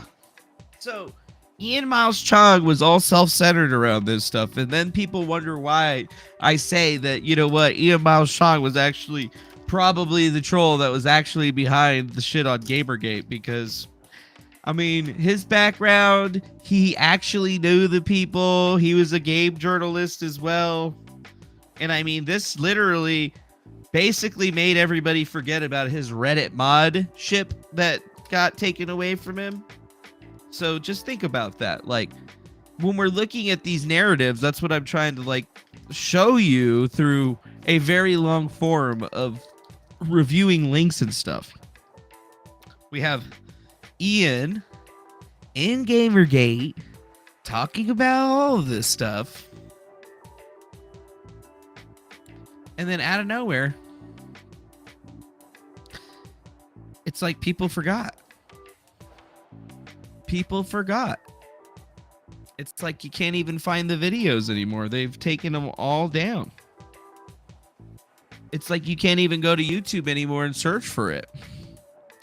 You gotta go here. And this is the only video that's left.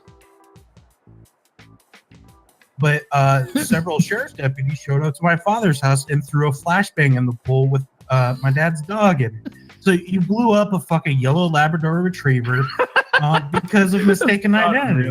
So, and I know that's food in your country and all, but look, that's not. Oh my God. Very shameful display, so to speak. No. So I was misled, clearly misled, and the idea was that you were this guy, right? And that the only threat to you was not to go like expose your dad. That'd be fucking retarded. No, the suggestion, and this is David Sharon. This is no. Let me explain. Yeah. So the idea here was that we tell your dad about what you're doing. We tell your dad about what you're doing because he's a certain somebody, right? You know, like how old I am? No, dude, I have no idea. I'm about 30. Okay. So like, I don't live with my parents. I don't care what my parents think. I mean, I do to an extent. Of course, everybody does. Yeah. I'm not beholden to like anybody else. So, not beholden. Yeah, like I said, I'm not beholden to anybody else. Visit their parents, and it's like, oh my God, my parents find out about this. Oh fuck. Yeah, so I'm offering some constructive criticism. This isn't to goof on you or whatever. I'm a nice guy, and I think you'll find that. Like I'm a compassionate person, but as a compassionate person, I have to tell you that your plan is full of fucking shit. And, dude, it was fucked up. My dad's dog was totally out of line. Yeah. Yeah, I know. Totally didn't deserve to get flash banged and all that. Totally apologize for that. She's blind now. She's blind. She's blind now. Dude, Magic Poop made us a fucking meme. It's lunchy, guys. I eat bitches. Lunchy, look, it's huge. You're eating the 10. Because you're a fishy puppy. That's pretty good. That's actually really good. I'm just going to go ahead and retweet that. I'm just going to go ahead and retweet that. And give him a nice little heart.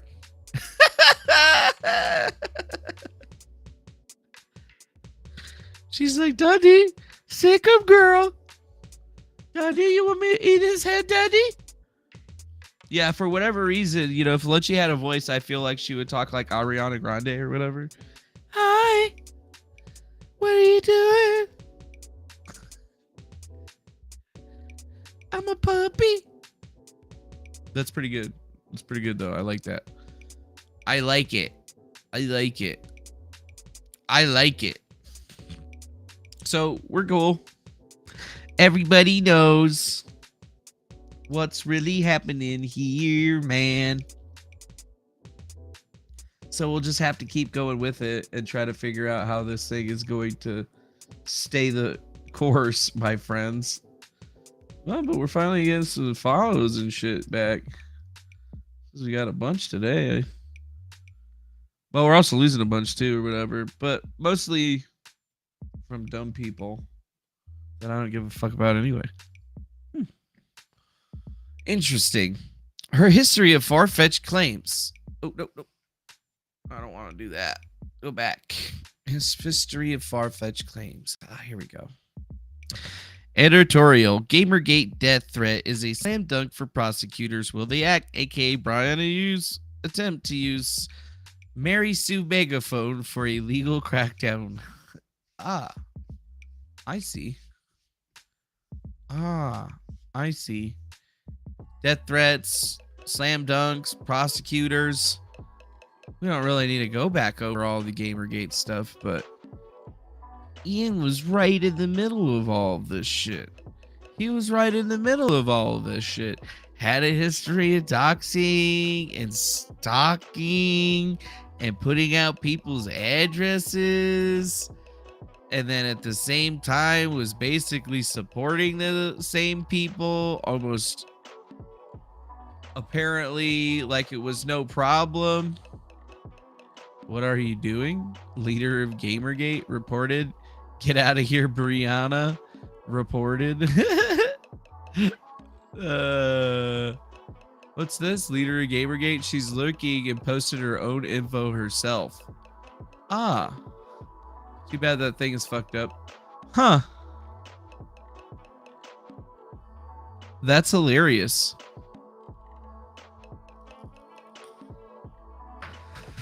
Brianna, please leave. Don't be here. Please leave. So was it Brianna that was posting her own info, or was it somebody else that we knew?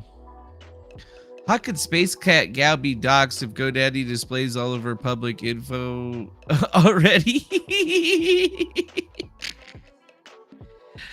I like that. This is one of the best things, I think. More critical of Woo, and then later eventually updated the article. Tweets unavailable. Since when? So let's see. We'll have to go over here to this one. All right, whatever.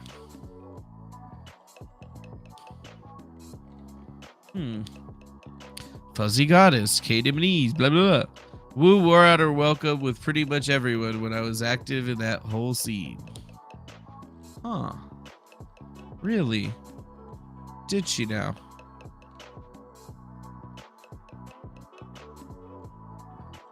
Did she now? Alrighty then. Metroid Samus Aran was a transgender woman. Deal with it. Brianna Wu and Ellie McRody, 2015. Since when? Since Brianna Wu decided it? Dog eating the dog eater? What? Yeah, it is pretty much justice right there. What's this right here? Gamer Rant developer driven from her home. September 2016 had a disclaimer. Brianna Wu is proven to be an unreliable source. Bro, you knew that back then, bro. You fucking knew that back then. Where you fucking posted it? You son of a bitch. Whatever. After very strong evidence. Very strong evidence. That's 3 different links right there. Jesus Christ. Did Wu ever leave her home? I'm not saying it's conclusive, but taking the second picture is a sense that she's in the same place that the interviews were made. And the third picture is a broader look at the place from the first one, proved by her omission that it is her house. We can conclude that Brianna would lie when she said she fled her house. I would like to feel it was funny going after all this Gamergate shit. Profess very low consideration for ethics and game journalism portrayed in the People of Gamergate series, expresses anti-Semitic sentiment and leak laws, has apologized for this, blaming the toxic gaming culture, but later qualifying. Let's see what these are. Oh yeah. I don't think we can look at this one. Let's see. Yes, I'm over 18. Yep, that was the People of Reddit one. But it's just because he's a freaking shitlord. That's pretty funny, actually, when you really put it together in a nice little situation.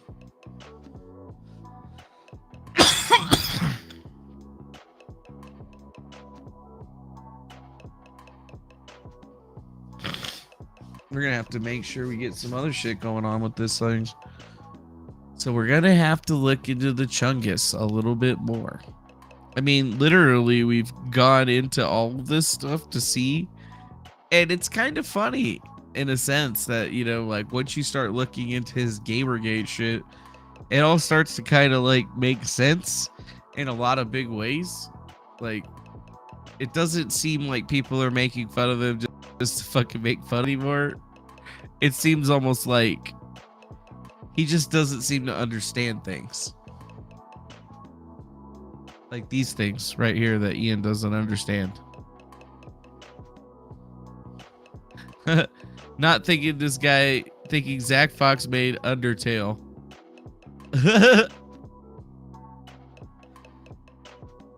Getting BTFO'd by Sonic Fox.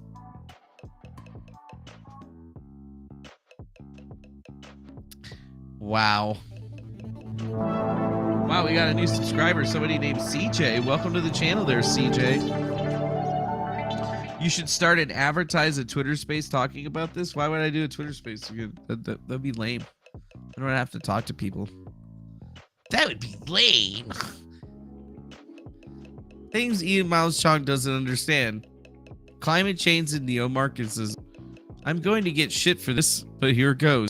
Climate change is a hoax invented by neo-Marxists to the scientific community to destabilize the economy and dismantle what they call the system of oppression, which the rest of us call capitalism. Say what you want about man-made climate change. Pollution should be decreased and we should stop develop more efficient sources of energy like nuclear power. Yet all environmentalists want to push for more tax scams and empower the more bureaucrats for the wealth redistribution.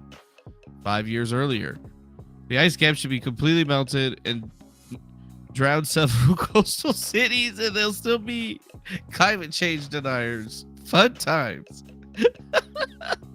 Oh my god.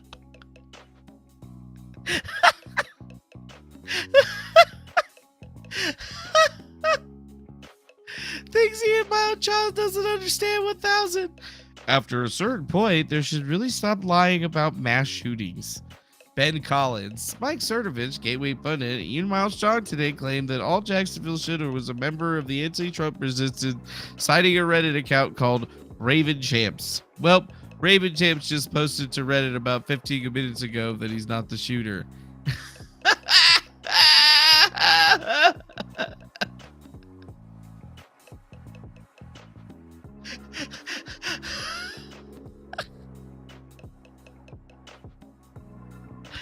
You Raisin Champs, was his Reddit profile? See for yourself.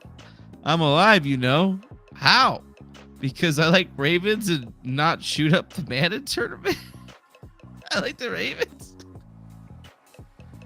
So this academy seriously became active almost 2 weeks after an activity following 4 years of constant activity to debunk the claims that it belonged to the shooter. There's no way to prove that it does not belong to the shooter, but the resistance shooter is running with wild celebration that the shooter wasn't one of them. How does it matter? The post wasn't political. It was the point that the shooter wasn't motivated by politics. Nice, Ian. Nice. Before you start criticizing me for deliberately misidentifying the shooter, please consider that other people have deliberately misidentified the shooter like me hundreds of times previously. This is 2018. Before you start crying on how I'm a bad journalist for this heinous act of misidentification, go question why you think that it's okay to spout constant gibberish and lies about the shooter's motives for blaming everything from video games to what he ate in the morning. August 28th, 2018. I'm never going to apologize if it forces me to be insincere. You can admit your mistakes without bending over and apologizing to people who just want to see you grovel, readily spout lies without remorse. I only apologize to my audience for unintentionally misleading them.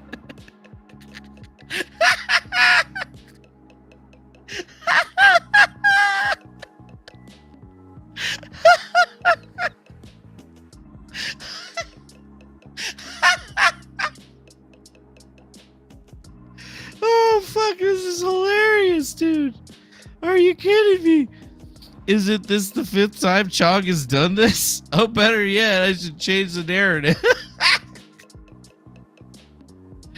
It's easy for journalists to write a think piece about toxic masculinity in gaming, blaming video game content for the actions of statistically insignificant fraction of their consumers, blaming video games, video game culture, sexism, and so on.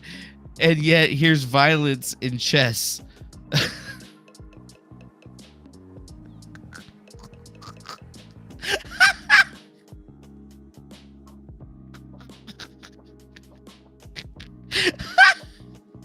Oh, fuck, man. Can you fucking believe that shit? Dude, this freaking guy, is he serious? He's serious. Literally. He's talking about himself. He's literally talking about himself. Time for some government regulation over chess. Also arguments because people help those on occasions they tend to lead to violence. Never mind the fact that some people are just ticking time bombs just waiting to blow up due to inadequate mental health care. Never mind that. How come no one talks about violence in chess? Every media pundit out there used to blame video games for violence in Jacksonville, blaming guns for their use. Meanwhile, people are getting shot and stabbed over a game of chess. Stabbing. An arrest is made in the stabbing that occurred in Michigan, Morgan County Saturday night. Morgan County Sheriff's deputies charged Jesse Lamar Teeth, 22. News. I think Daily Caller's EIC told me that Ian Miles Cheong is now not affiliated with the Daily Caller and that he is just a random. Cheong's bio also says he's a journalist who covers media, politics, and culture for the Daily Caller. Ian chases bio, big wig for the marketplace of ideas and such.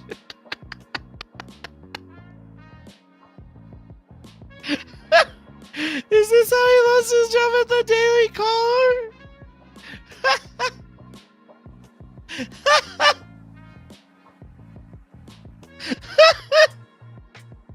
And it's both Cernovich and it's Chong. How did they get away with this shit, man? Like, how does this even happen is the question that I'm trying to figure out. Is like, it doesn't make any goddamn sense that they're actually capable of doing this shit. It doesn't even make any goddamn sense. And no, I'm not Jesse Spots. Are you kidding me? I ain't that fucking clown. I'm motherfucking the Fango. The one and only. Huh. Are you going to bring lawsuits against other websites to spread defamatory information? Things Ian Miles Cheong doesn't understand. Someone saying that people have the right to food, water, shelter, and healthcare is not exactly the same as incels demanding sex.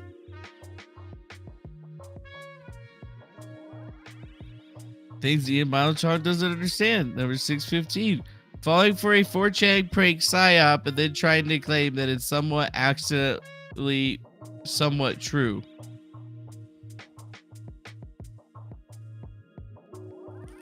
Yeah, sorry, no, I'm not Jesse Spots. You think he's a nice guy? I don't know, dude. I'm with Mersh on that one. I think that dude just all of a sudden starts messaging me and shit on Twitter like he knows me, and I never even talked to him back in 2017. I mean, he was part of that other crew or whatever. So I'm like, I don't know who you are, fool, but I got my eye on you. And Mersh was talking shit about him the other day too. Like, this guy always fucking messages me like all the fucking time, trying to like feed me information or whatever. He's like he feels like a little bitty Schoenberger, except for without, like, you know, the criminal side of things. I don't trust him. I don't trust him as far as I could throw him, and I don't know if I could even throw him. But I don't trust anyone. And yes, I know Mersh is an idiot, but you know what? Sometimes me and him, we think the same things. We see problems out there in the world, and we try to point them out to different people. That's right. There was another thing that I actually wanted to pull up. I thought Laser Sentinel, it was like his muckrake or something like that. It had a bunch of his deleted tweets, but I don't see it. Maybe it's farther down. Apple Podcast, The Little Facts. Oh, there we go. Offshore leaks. Yeah, that was the other funny thing, is that Ian actually shows up in the data leaks, and it actually gives us his whole entire name. That's how we actually figured out what his whole entire name was and what countries he was linked to. But it seems that he's connected to some cyber level limited company, and its original incorporation date was like 2007. And it's still available, but they have a bunch of British Virgin Island leaks that he's associated of. But yeah, he's the director of this Cyber Level Limited, and it seems like it's the company that he's been messing with for a very, very long time, and it's still listed as an asset, like real. And these came from the Offshore leaks, right? So this is the ICIJ's leak. So they were trying to like basically show what was going on in some of these tax havens or whatever.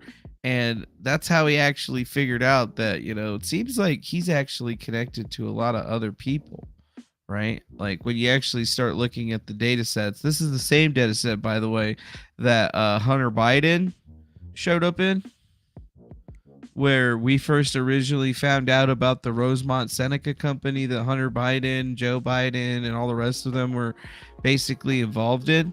But that doesn't, I don't really think, have anything to do with that. We just have a pretty interesting listing of individuals connected to Cyber Level Limited, where he is the director of, but he actually has other individuals listed as being associates of the company, right?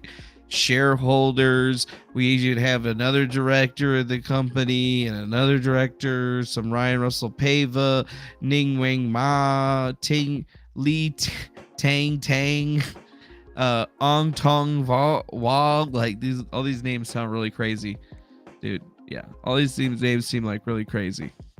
And Monkey Savant, I'm glad that you laughed, but yeah, Storm and Normie, I don't trust either of them. I don't trust Merch either. I'm sad though. Merch blocked me from being able to post in his chat. This makes me sad. I can't super chat him anymore. I used to like have fun just like sending him a super chat and then watching him get all mad, but then read it out, and it was always like something nice. I'm not like trying to troll the guy like everybody else. I'm just all like, hey Merch, man, it's your boy the Fango here. Hope you're doing well, dude. Yeah. Like, here you go, man. Good to see you. You know, just trying to be cool, but he just doesn't want to be cool. He just does not want to be fucking cool. And no matter what, and that's like fine. I mean, just sad, you know. I feel like he could be cooler. He could be cooler. Anyways, looking at this, it's just very strange how big his companies are, because he's like connected to a lot of shit, right? He's connected to like cyber holdings companies and stuff, and then if you pull them together, you can see that like some of the intermediaries and shit are kind of the same, but like overall, it's like we start at Ian Miles Cheong over here. Oh, look at that. It's like I'm a private investigator. So like, you know, we have his spot, and then we got Cyber Level Limited, and then you can kind of start seeing how all of these people associated with Cyber Level Limited are really just all over the place. So most of these entities are really active, which is kind of questionable, right? It's questionable because some of the guys don't even have like go anywhere, but you could kind of follow the money out here, and there's quite a bit of different money that's going to coming me out of here no matter what, which is really weird. Honestly, the overlap for some of these companies is super weird. Just keep doing it and you'll see. Just kind of stretching them out. But as you can see, it's like he's a director of this company, and all its associates are connected to these other companies that have the same registration names and dates and shit. And it's like, it's very weird. Almost like doing bots and some kind of shit. A lot of people haven't really looked into this area on it, but you know, Spring Asia Limited, Infocom Holdings, BVI Limited, Virgin Islands still active. What the fuck is all this shit, dude? And I mean, that some of them stop. Like this just company just stops. They don't have any more information for it. But here, we still have another one that opens up even more. That's connected to something even bigger. We got company, limited liability company, your director with a huge address with different invoices and shit. Yeah. It's just very, very crazy. Draco42, you can click on our Griftcast link right here. It's pretty easy, actually. If you just type in griftcast.com, you can go to our nice little link tree, and you can just pick one of your favorite ways. You just can't post links in the chat. I can post links in the chat, but you can't post links in the chat for whatever reason.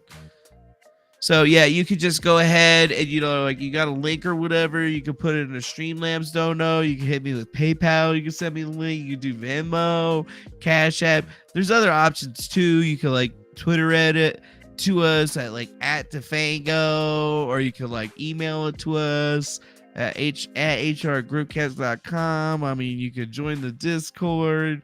You got lots of options. There's lots of options. I mean, but make sure you stop by that merch store. Check that shit out. Go buy yourself some merch or whatever. We got a bunch of really nice Griftcast merch that you're definitely going to be happy with. Whether it's a portable jacket, a hat, a hoodie, a shirt, a freaking beanie, a freaking manny pack. We got all over print headband. I mean, we pretty much got everything. And don't you worry, we got even bomber jacks and shit like that are super dope. That even come in multiple colors. So definitely check that shit out today. And make sure you head on over to the Griftcast IRL store. We'd love to see you over there. And we'd be loving to have you buy some of our shits. Because that's what this is supposed to be about. I just remembered to take a grift break. Very nice, right? Very nice. And then, as always, we do have our main host for the show. It's going to be EMP Shield. If you ever had to worry about an EMP, are you worried about nuclear weapons and stuff blowing up and screwing up your electronics? Well, protect your electronics with the #1 protection. Get EMP protection now, and it's even listed by the Department of Homeland Security in their EMP resilience report as being a product that actually did work. And I mean, you got all kinds of stuff in here. As long as you use promo code Griftcast, you're gonna save $50 at checkout. You can use it to protect your home, your vehicle, your radio, your solar panels, your generators, your 3-phases, your RVs, your motorcycles, your boats, basically anything that has electronics or battery. And I mean, look at that. They got even radio frequency UHF boxes that will basically stop that EMP from blowing that shit up. So check that shit out today. EMP Shield. Shit's super dope. And now, back to the show. Back to the show, folks. Back to the show. Back to the grift. I mean, it's pretty amazing when you really think about this. We have Bronner Wu. What's the other one? Zoe Quinn, right? Zoe Quinn's the other one. I mean, isn't that nice? Don't you guys probably never seen anybody actually try to use that website the way that it's supposed to be used? Because that's literally how they figured out a lot of shit. Like, we did the same thing with the Hunter Biden thing. Yeah. No, I'm definitely not Jesse Spots' brother. I don't look like Jesse Spots. I don't even know who that is. Not sure why you talk about that fool. Other than the fact that he bothers me on fucking Twitter all the time, which is whatever. It's weird when people name drop like that. Wait, we don't want to drop those two links. Actually, not the Wiki Daily link. That doesn't actually seem like it's gonna give us anything. Now let's see. Malaysian man criticized astronaut black man. Best Ian Miles Cheong quotes. He actually has quotes now. He's got streamables. That's crazy, dude. He's got his Polita tweet. That's what I was looking for. Gotta let this shit load up. We gotta let it load up, man. It's gonna take a while because this website's super old.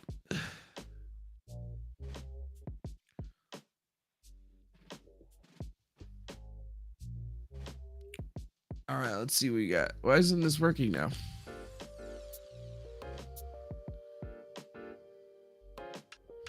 All right, let's see. Guess this website just sucks. Trying to get there. Give me them tweets. What the hell you doing when I'm sitting on fleet? Media Matters. Ian Miles Cheong BLM tweet. That's the only thing that they have on him for Media Matters. That's gotta be a fucking joke. No way. Yeah, let's see. Yep, if they just have a link to that tweet. Black Lives Matter now exposed as a scam. They bought millions of dollars of property and never gave it back to the community. It was built on a lie. Still great. Elon Musk, troublesome. Now that's funny. Ghost in the Machine, that must be his thing. Score 2 of 10 reviews. Super Night Leaper, Ian Miles Cheong. What the hell? Yeah, all right, let's check it out. What is this right here? Ghost in the Machine by Lana Polanski. Is there actually a result of this in this book somewhere?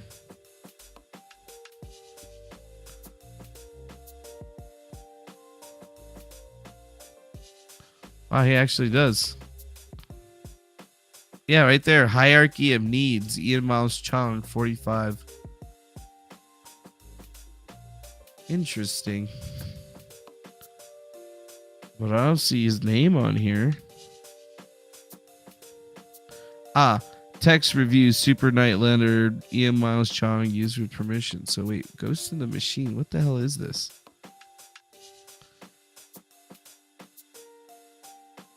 Ian Miles Cheong, strange case of Super Night Lester, even more bizarre is the failed positions of thousands of gamers who filed a lawsuit against the game's elusive creator, reminiscent of the 2012 retake Mass Effect campaign. I see.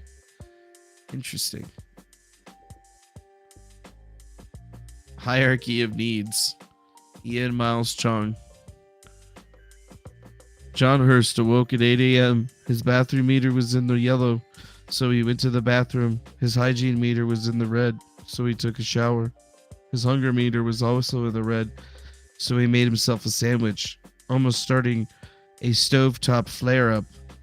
They shot the backup with greed when he was done.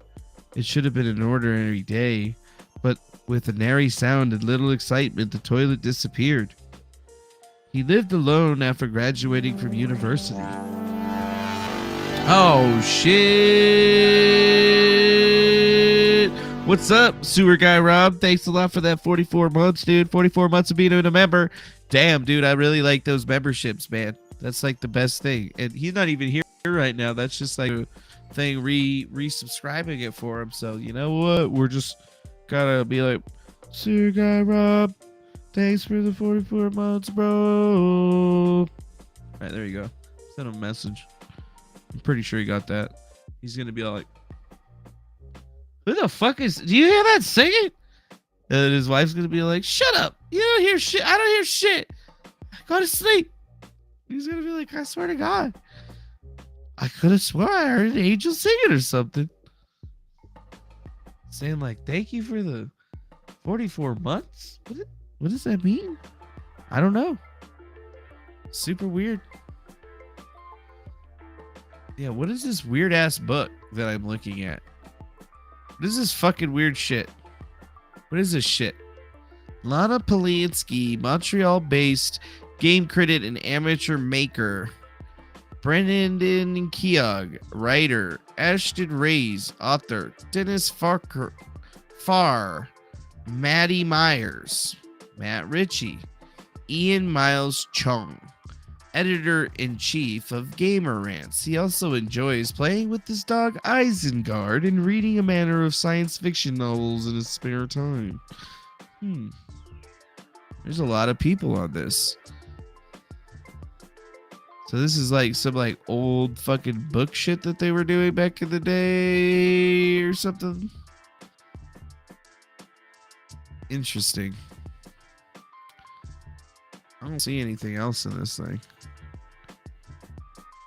Ghost of the Machine is a collection of 13 short stories by a diverse group of video game critics and journalists and artists about video games' worst and weirdest problems. They could also be its most humanizing attributes. Dude, when the fuck did this thing get printed, dude?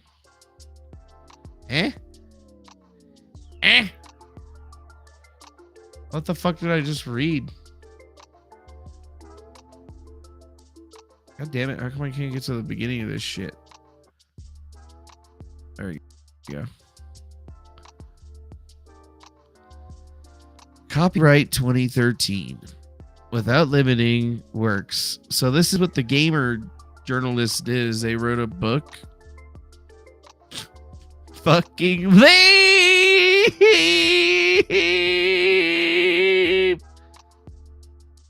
Wait, sewer guy says, hey, the agents say you're a good guy. Haha, I'm here. See, look, he heard me. See, he wasn't in here earlier, but all of a sudden he piped up. I told you he fucking heard me. That's funny. Wow. Still Gray. Archived. Deleted. Damn, he's deleted 1,300 tweets. Last updated was today. We've archived a total of 69,056 tweets. And he's been monitored since 2021. And he's already deleted 13,000 tweets. 13,057.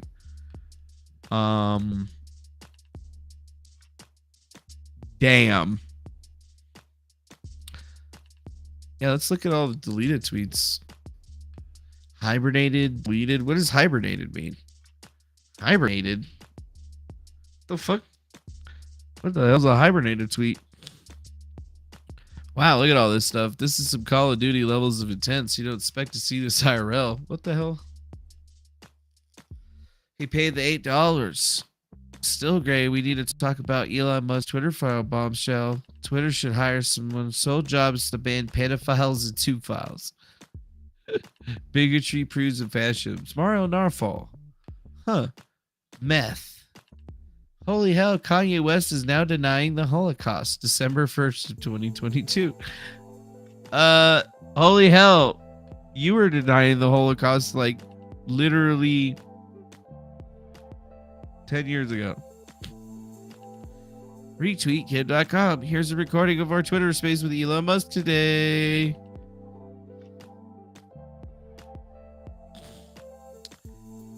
Oh, yes. The businesses he was connected are registered just offshores of the U.S., which is strange. Yeah. He's got businesses registered in the U.S., the British Virgin Islands, and he's got offshore leaks, and there's all kinds of like shell corporations associated to it with other people that work with them. And who were these other people? And then his is like, it's like a cyber limited company, so it's almost like they do cyber operations, and then him posting news and doing the rest of this stuff is just, I don't know, like a cover for him. Think about it. Just a typo. Elon Musk posting memes. So yeah, there's actually a lot of deleted tweets that you can go through from this guy. I mean, I don't know. They got 46 pages. And I mean, he's gotten less tame as the years have gone by, but I think that there might be something going on.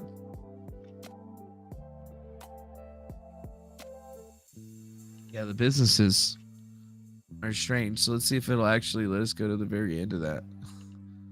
And then we'll keep looking through some things. Is it working? Yeah, it seems like it's working. Just let it go. Huh.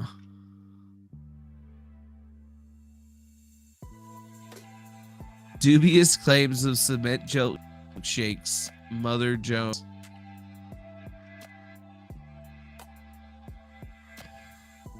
Jesus Christ.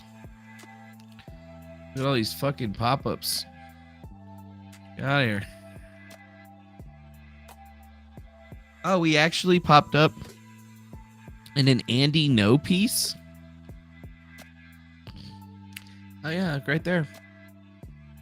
A right-wing meme was born a weekend after the Portland police said that they had been informed that Antifa protesters had pelted far-right demonstrators with cement milkshakes. Conservative internet trolls, including Pizzagate conspiracy theorist Jack Posobiec and writer Ian Miles Cheong, bounced and tweeting left-wingers were pelting people with cement milkshakes. Their followers ran with it, posting photos of concrete burns suffered by the demonstrators. Except for none of it was true. The evidence that the milkshake contained cement, the photos were fake, and the police got it all wrong. In the process, birthed the right-wing internet movement based on a falsehood. Here's what actually happened. The Proud Boys, a neo-fascist group, held a rally in Portland on Saturday. Protesters aligned with Antifa and the anti-fascist movement showed up, and some of them sold vegan milkshakes to other protesters. Throwing milkshakes or milkshaking has become a left-wing protest tactic aimed at embarrassing the far right, and some of the protesters proceed to pelt Proud Boy demonstrators with their milk or their drinks, according to the reports. Whew. Well. And how's it going to their Welsh Republic podcast? I see you right there. Look at that guy right there. Hello, you little LARPer. How are you out there? Well, that's kind of funny. I thought that was true. But I guess I'm wrong. I'm wrong on this actual Mother Jones thing. Dude, look at how many fucking links that we've already put together. Just like not even trying and just going through the Google search results. And I mean, we got fat. We have a fat stack. Like, it's a little bit weird, actually. I wonder if anybody has anything off of Something Awful.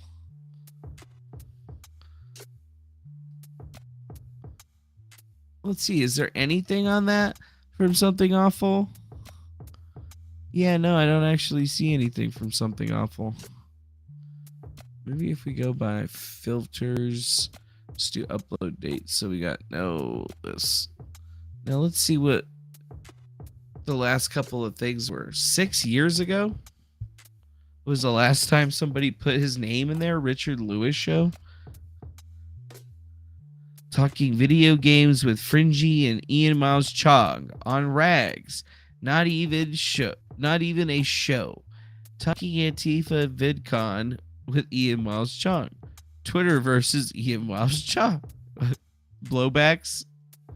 You called me dumb and patronized me with Tommy. You called me out, fair enough. But when I do it, you play victim? Come on, I stick up for my fans. Acting like you're better than them is likely going to get me to call you out. I don't act like I'm better than anyone, Tommy. I've never heard about I never that have guy and before. I never will. But if The that's the way you choose to see it, fine. Interpret that however you like, bro. I just pointed it out. Oh, Andy, no. But who the fuck are you is kind of Grift. arrogant. When the guy was right, which, Tommy, is up to Grift. interpretation whether the guy was right or not, but hey, you still have a okay point here. Andy you Griff, didn't no. address anything I said Andy privately Griff, no. or publicly. You That just sounds called me better. dumb. Andy Then a Griff, no. mutual friend of both Tipster and Tommy, Augie RFC, comes in and starts a bit of a thread that I kind of agree with. He starts out by responding to Tipster's tweet saying he's his own. Yeah. Okay, so there's definitely a lot of drama. Oh, he actually has a YouTube channel. Still great. This channel doesn't have any content, and he's got 2.9k subscribers. Damn. Must be awesome to be able to get that many people popping up. Didn't I just search for this thing by... Wait. I went by relevance. I should try to go by that. Elon Musk and the shadow bans. Ron Coleman. So who's been hanging out with him?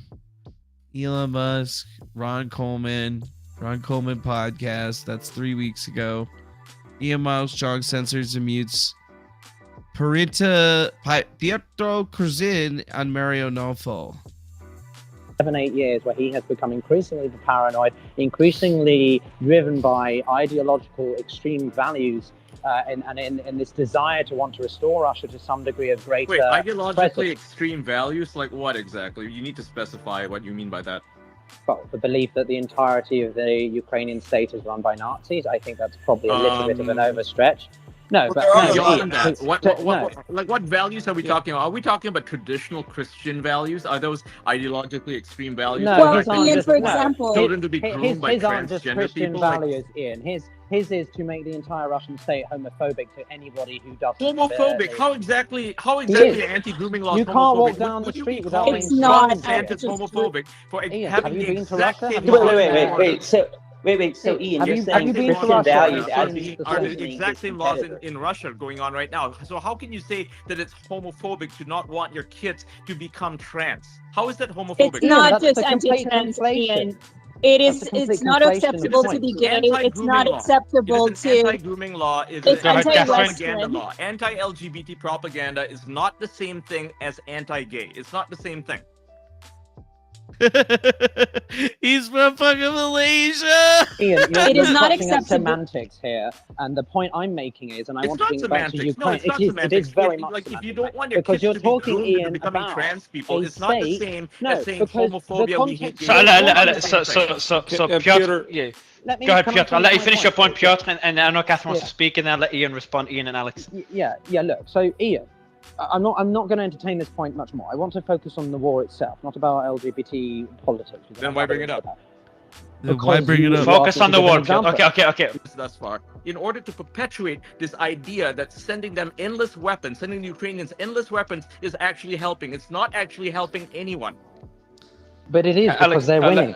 Yeah, no, they're not. They're winning. They are winning. Jump in, Alex. Jump in, Alex. Guys. The two flashpoints, right? The two biggest flashpoints in the war right now are Bakhmut and Soledar, and they have lost. Yeah, Andy Grifto is definitely good. This is undeniable. What are you talking about? Wait, hang on, guys. The entire war. It's easier to say. It sounds better. The idea that they're winning is ridiculous. Because if you say Andy no grift, it doesn't. Their entire He's counter definitely a offensive has grifter. And now you're saying, oh, like here's a funny thing. Stop the media unmuting. that Stop muting areas me. that they lost, they weren't necessary. For No, because the Ukrainians to begin entire. with. It's kind of silly to say that it wasn't, necessary for Ian, the I Ukrainians was in to win. Ukraine. So Okay, why you did don't know the 30,000 people die in those places for nothing? Ian, the front line has moved to Bakhmut because of the counteroffensive by the Ukrainians. Yes, and it has stalled September. every other No, it counteroffensive. hasn't How are stalled. they They're going to push the resupplying and Crimea if they can't even regrouping. take Bakhmut? Do you not And know they the lost basics of Bakhmut. military They doctrine? lost Bakhmut because they have pulled all No, they their didn't lose it. men It's been from under. their No, other they haven't front lost it. to Bakhmut. They Jesus put all, Christ, they Ian, mate. pulled all the other guys. Dude, you've got to take Okay, that's a different point. You guys don't let Alex respond. He literally gets asked a question. Yeah, and you all he talk responded. over him. He responded. Now I got the response from Alex. It is a heated debate. He didn't. I got the response from Alex. The response is his main concern is that the US man is going to Ukraine and there is corruption in Ukraine, which is a very valid point. And I look, that's a very valid point as well. The point you've made earlier about fixing problems within the US and looking at the border with Mexico as a more concerning problem for the US than the Ukraine. Your audio's not great, by the way. This is how these Twitter spaces go, dude. This shit's lit, fam. You're just really shit. I'll do it now. Better, much better. Yeah, okay, cool. So I'm in headphones in a restaurant, so everyone's looking at me while I'm. That's fine. Okay, go ahead. So diplomacy doesn't happen overnight. It's a process, and just because you start negotiations doesn't mean that they're going to actually reach an endpoint. So, Alex, my question for you. Okay, so we get them around the table, but how can you? And whether or not you're interested in protecting Ukraine or not, but how can we guarantee that Russia just won't do this again in 5 to 10 years? Fyodor, They I rebuild I have a rebuttal for you, just real quick. No, let me finish. No. No. I just want to ask this. No. Ian, hold on. Piotr, you've asked your question. So what's your question, Piotr? Just finish your question. I'm trying to get there. If Ian would shut the hell up and stop abusing guys. control as a co-host. Whoa. Guys, no one abused their role. So Piotr, finish your question. Finish your question, bro, and then Ian, I'll let respond. Go ahead. I'm trying to, but the lack of mic etiquette on this stage is terrible. Finish your question, bro. Ask your question. Don't get mad. Just ask. Then shut up, Ian. Oh, bro, come on. That's not that Piotr. Uncalled for. Because he keeps interrupting everything. No, he's told you to ask your question, bro. 3 times. I haven't finished. And you told him to shut up, bro. Oh, ask your question, man. Shut up. For fuck's sake. He said finish your question, man. So finish your question. And you told him, you answer, I'm like, finish. He's like, finish your question. He's like, okay, shut up. Is that you finish your question? Finish your question, man. Unbelievable. I would love to. Go ahead. Unbelievable indeed. Yes. This is not how you do political discourse. Anyway, so how would you, Alex? Ian, it's fine. Ian. Guys, Ian, it's fine. Go ahead. Go ahead. Yeah. How would you, Alex, guarantee that Russia didn't invade Ukraine again? How would you guarantee that the Russians wouldn't threaten 7-8 years where he has become increasingly paranoid? So like Ian was muting people. That's funny. Here's another one. Ian Miles Cheong mutes crypto lawyers and Mario Narwhal. Elon Musk free speech. Interesting. 7-8 years where he has. Ready to listen to that one. Not that simple, bud. I know what you're saying here, but you're using different examples. You can't use the example from the Supreme Court. It's just stuck on him because he doesn't even turn his mic off. By the way, doxing itself isn't a crime. Go ahead and look it up. You can go to cyberstalking, you can go to harassment, but doxing itself is not a crime. So everyone here getting all emotional and talking about so what this, if it's not a crime? Virtual child it's not a pornography crime. is not a Ian, crime. let me finish. Yeah, virtual Ian, child let me pornography is not a finish. crime, and it's not Let me allowed finish, on any Ian. platform Let me online finish, with Ian. good reason. Ian, let me finish because you guys just talk amongst each other and give each other an echo chamber. Let me finish, and then you can tear me apart. My point is, Elon started this, and he said, "Listen, it's going to be a 1A space, anything within up into the bounds of the law." Right? Well, that's not what we have now. Now we have terms of service that are restricting us inside of 1A. Ian, give me a second. I'll finish. Ian, let me finish my statement. Ian, I know you like to do this. Let me finish, Ian. Let me finish. No. Ian, I have a statement. No, Ian, I'm not going to let you cut me off. Not gonna let you cut me off. Yes, I'm gonna finish my statement. You know what? I can mute your microphone, so I'll do that. Yeah. I'll unmute him. The point I'm trying to make. Come on, here, Ian. right, Don't do that, buddy. Come on, Ian. Don't do that. No. Let me go first. Ian, I'm not gonna be muted. I'm not gonna allow it. If you want to mute me, I'll leave. If you want to hear the same shit from everyone else who's not a lawyer, then go ahead. Speaking. Enough with the insult. Yep. Not cool with that. Like, okay, so the point I'm trying to make here is that if it was journalists on the left,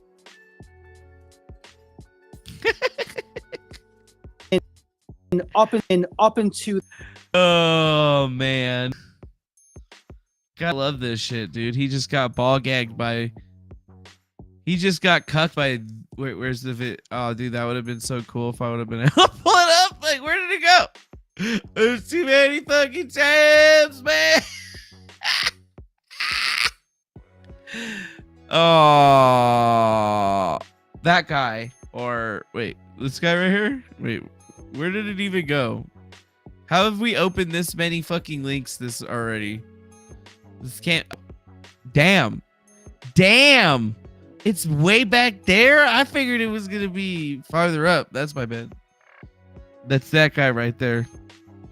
Hey man, I'm the guy that runs the space. You don't interrupt me, I interrupt you, and I don't let you talk over me, and I talk over you, and I mute you, and if I don't like you, I just block you from the room completely, so you can't participate at all. I position myself into these places because I want to have imaginary power, like I'm cooler than everybody. Yeah. That's really like that. That's really how Ian is. It's a reality for this dude. This is the dude who he is. If you didn't know, yeah, this is who he is, dude. I mean, look at this. Canceled by Indiegogo. Twitter complied with the wrath of Congress. Ezra Levant. It's just super weird, man. Gonzo Lyria, Ian Chong, Christopher Narkson. Ian's grifter lapdog, no chance. Oh, this is probably going to be Elon good. Musk's Twitter takeover has heads rolling, and there's an outcry from those who aren't too enthusiastic about free speech on the platform. Is this one of his channels? Elon Musk's Twitter takeover has heads rolling. To free speech, vehemently do everything in their power to shut down any peasant who dares to wrong think. And God forbid they have the audacity to air their wrong think thoughts. For those that don't know this guy, this is Ian Miles Cheong. As you can hear by what he just said, he's a free speech warrior. He defends free the speech peasants. warrior. He defends the The peasants. only people that are anti-free speech are the ones that are scared. And I can show you multiple tweets, tweet after tweet after tweet of him defending free speech and saying that hate speech isn't a thing. It's code for making elites uncomfortable. So, anti-elitist, free speech. You go, what a legend. He cares. No, this is some He grifter cares. from Malaysia. He's somehow managed to get Elon Musk's ear, but they're liking and retweeting and commenting on each other's Twitter. Now, Ian managed You to want a achieve crocodile this shirt? by becoming the biggest Elon Musk simp Yeah, you want on that the pink planet. crocodile shirt, don't Ian's you? retweets. You fucking do. Ian's I right know up you there. do. He's there. Well done, Elon. Great job. Well done, You're Elon. brilliant. Great And see job. this, like, fake centrist approach. I mean, I don't think I need to really go through that. It's just interesting to see that there's actually people that are still saying shit. Scrubbing. Cauldron Pod Show. Cauldron Poll. You're banned permanently. Censor strike again. Rebel News Canada 1 year ago. Ian Miles Cheong gets banned from PayPal. I tried to get answers out of him. I was like, hey, why was I banned exactly? And he's like, so you're a journalist, and journalists, you don't believe in disclosing sources. Well, here at PayPal, we don't believe in disclosing our methods. It just like giving me a lecture on being a journalist. That is just rich, especially since they're a financial organization. Yeah, I mean, I wouldn't heaven forbid somebody to give you a lecture, bro. So PayPal is not a bank, right? It's literally a business where they apparently can do anything they want. So I questioned him some more, and I said, so what did I do exactly? He says, oh, like he was like so eager to be a fucking sorry, I can't say that here, right? Yeah, be a jerk. Yeah, be a real tool bag to me. And so I said, is it about my politics? And he made this sound like he was like confirming it, like like that, like that kind of sound. And then he shortly after he paused, and then he said, PayPal officially on all matters of politics, PayPal is officially neutral. Of course. And I was like, oh, so thank you for confirming that I was in fact banned for my politics. Have a nice day. So I hung up. I should have had a call of that, but man, I was like almost shaking, right? If I wasn't, like a stable person, if I didn't know that, if I depended on PayPal, like this would actually bother me. But what bothered? Oh, by the way, that's not Izod, folks. If you want to get that fit, you got to get the Lacoste. It's the Lacoste men's classic fit polo shirt in elf pink. If you want to get the fit, or rather, that I don't think that they still make it, but I know that it's a Lacoste polo. Lacoste. And I'm pretty sure they still make it. It's just a Lacoste polo shirt in color pink.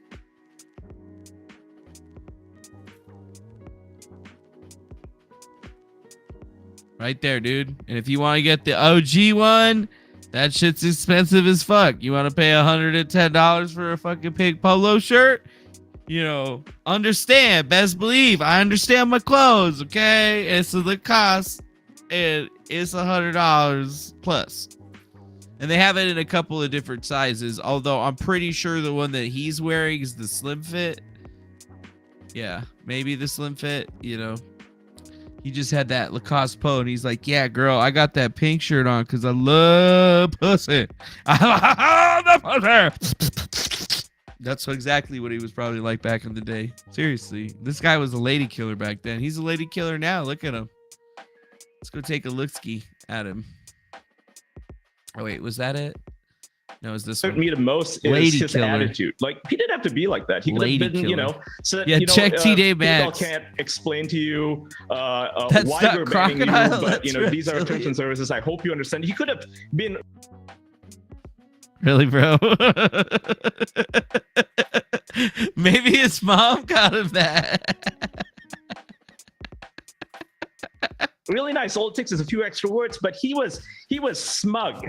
He was smug. He was like, yes, no. And by the way, he corrected me twice when I pointed out I was suspended, because I use the word suspension and banning interchangeably thanks to Twitter. He said, brief correction, you're not suspended, you're banned permanently. He said it like that. It's like, you're banned permanently. Well, obviously this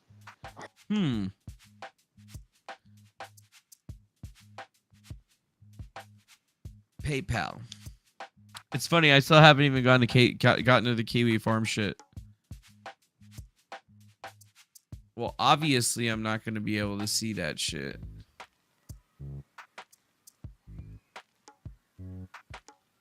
Now, let's see. PayPal. We're sorry we got caught. We're still going to go say what we wouldn't do. Probably true. Can't believe Peter Thiel would do such a thing. October 9th of 2020. Okay. So that was October 9th of 2020. When was this? A year ago. January 6th of 2020.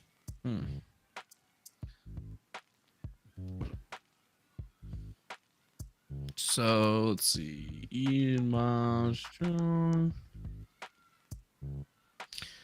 Pretty sure somebody was saying that he was lying about that shit too. Oh yeah. It was Jeremy. Self-described turbo feminist Ian Miles Cheong calls me fat for not believing he was banned from PayPal over his political beliefs as he posts proof of nothing. Nobody's disputing his ban, just that it was not politically motivated when he didn't probe. Oh, really? That's what he didn't probe? Seething? New video. Self-described turbo feminist has been banned. He claimed with zero evidence it was for political reasons while demanding your Bitcoin tips. It's a grift and the right fell for it. Huh. Didn't PayPal ban Alan Jones, Faith Goldie, and others? Yes, but Ian Miles Cheong isn't in the strange stratosphere of terms of popularity. Huh. So that's all going back into the court ring. What's this here? So I was finishing up the editing for episode 2 of the Ian Miles Cheong thing. Because I finally got my internet working again after the DDoS attack. And, you know, are you sure, Sewer Guy Rob? December, bro, the alligator has always been Lacoste, bro. Are you sure, bro? Because you might be in the... That might be some Mandela effect shit. We might have to list that down. I'm going to be saying, Izod... I'm calling no cap, bro. Isla got alligators. Does Izod make alligator shirts? Today, Izod and... Oh, I guess you are right. Damn it! Wait. Izod and Lagoth both continue to produce similar PK polo shirts, often mistakenly believed to be the same company. Lacoste polo shirts have a crocodile logo, while Izod has a monogram chip. Izod has a number of repositionings in the marketplace, its current image being a mid-range preppy performance apparel. Lacoste's current positioning remains entirely upscale. Wait, no, I win! You lose! Woo! Pay up, bitch! Pay up, motherfucker! Pay up, bitch! Pay up! Wait, what did we didn't... Oh, damn it! I didn't tell him how much money it was. But so, yeah, I'm right. You're wrong. See that? They both have monograms, but only the Lacoste polo shirts have the crocodile, while Izod has always had the monogram thing. They're different. Uh.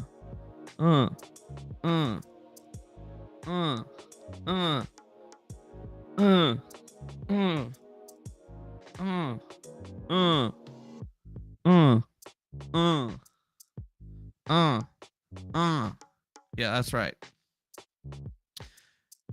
With this Izod Lacoste shirt. What the fuck? Classic 1980s Izod Lacoste shirt. What the fuck? Not only did he embrace the name, that he went out with the logo of a reptile blazed on his blazer. It became his personal brand before there was such a thing. American press dubbed him the Alligator in 27 after he raided an alligator skin suitcase with the captain of the French Davis Cup team. When he returned to France, the alligator became a crocodile, and Lacoste was forever known as the Crocodile. What the fuck? What the fuck? Huh? A French tennis player saw her put a little reptilian logo on a white polo shirt. What the fuck? I won one of them, but that was like when I was like 1. Yeah. Frenchman René Lacoste was a French superstar tennis player in 1926 and 27. He was ranked #1 in the world. During his career, he won 7 Grand Slam championships tournaments, but found his attire associated with the sport restrictive. Tennis whites, as we were called, consisted of white long sleeve button-down shirts and long pants and tie. There was a lot of clothing to wear when racing to the net mate to make an overhead shot. So he actually made his own entire clothes, and he put a little alligator on the pocket, and it was probably an Izod shirt that he put the alligator on. Yeah, look at that. Not only did he nickname it, but there it is right there. Navy Lacoste polo, but that says Izod Lacoste shirt. Wow, look at that, dude. He's right. Look at that. Izod Lacoste with the fucking alligator. God damn it! But you're confused, right? Isn't the crocodile logo associated with Izod? That's where it gets complicated. The cost wound up in the United States because it had licensed its brand to Izod, then called Izod of London, which had been seeking out an upscale product. Izod Lacoste became well known and initially like a flop, as there weren't many customers in the early 50s for pricey polos and with the small alligator sewn onto the chest. But Vincent de Paul Drady, who originally licensed the Lacoste name for Izod, had a brilliant idea. He provided Lacoste Izod swag to some of his most famous buddies, including JFK, President Eisenhower, and Bing Crosby. And then all of a sudden, everybody started wearing them. Yeah, your first one was secondhand because you were poor. That makes sense. I was poor too. I used to have one of these too, actually. But it was probably blue or something like that. Wow. I'm shocked. MCM pays every 2 months. Shocked. Was all fucking shocked. Because obviously I didn't do any. I always war thought pass that it was like a Lacoste shirt. December. I did not know that Izod actually made the MCM the Lacoste shirts. Money from December and January from Hypebreak, since it was still under my name. But I guess my MCM is fucking retarded, and MCM. Ian hacked the account and stole it from me. He changed the AdSense account, and I guess they sent it to the Hypebreak at Gmail, thehypebreak@gmail.com, which is connected to obviously Ian Miles Cheong's AdSense, meaning the $4,000 to $5,000 that the channel would make that I needed because I got no more money from not working for 4 months, for 3 months, plus from the fucking fight, the Valor fight, that didn't pay me even though I made them thousands of dollars, and promotion, paying people and everything. That check was supposed to be the check that put me right, to keep me afloat until the next thing. So, yeah, that's what happened. That's what happened. This is Andy Worski. So, what I think the reasoning behind what actually happened to Ian Miles Cheong getting ditched off of PayPal is because of it's an artifact of his earlier beef with Worski, when he basically stole a whole bunch of fucking money from him and tried to steal a channel and shit. I'm gonna do it. Thank you everyone for the support, and I will put I hate to do this, but put my PayPal in the video. I will put my PayPal in the video.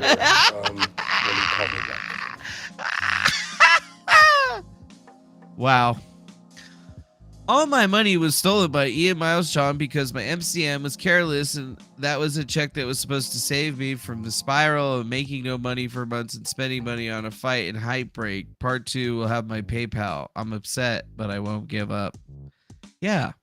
So, him losing it, could that be because PayPal did an investigation and realized that he was at fault for it and didn't want to pay it back and decided to close his account? Ooh. Yeah. Maybe some people forgot about that. Maybe.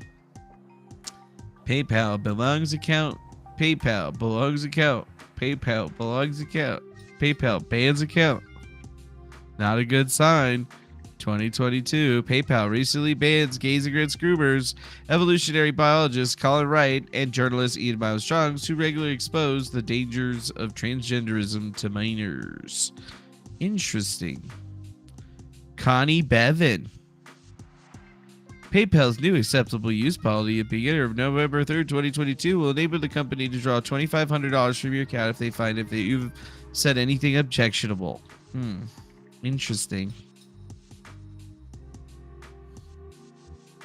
Ian Miles Cheong is not a reliable source, so I trust he's misrepresenting the policy, but it's still dystopian.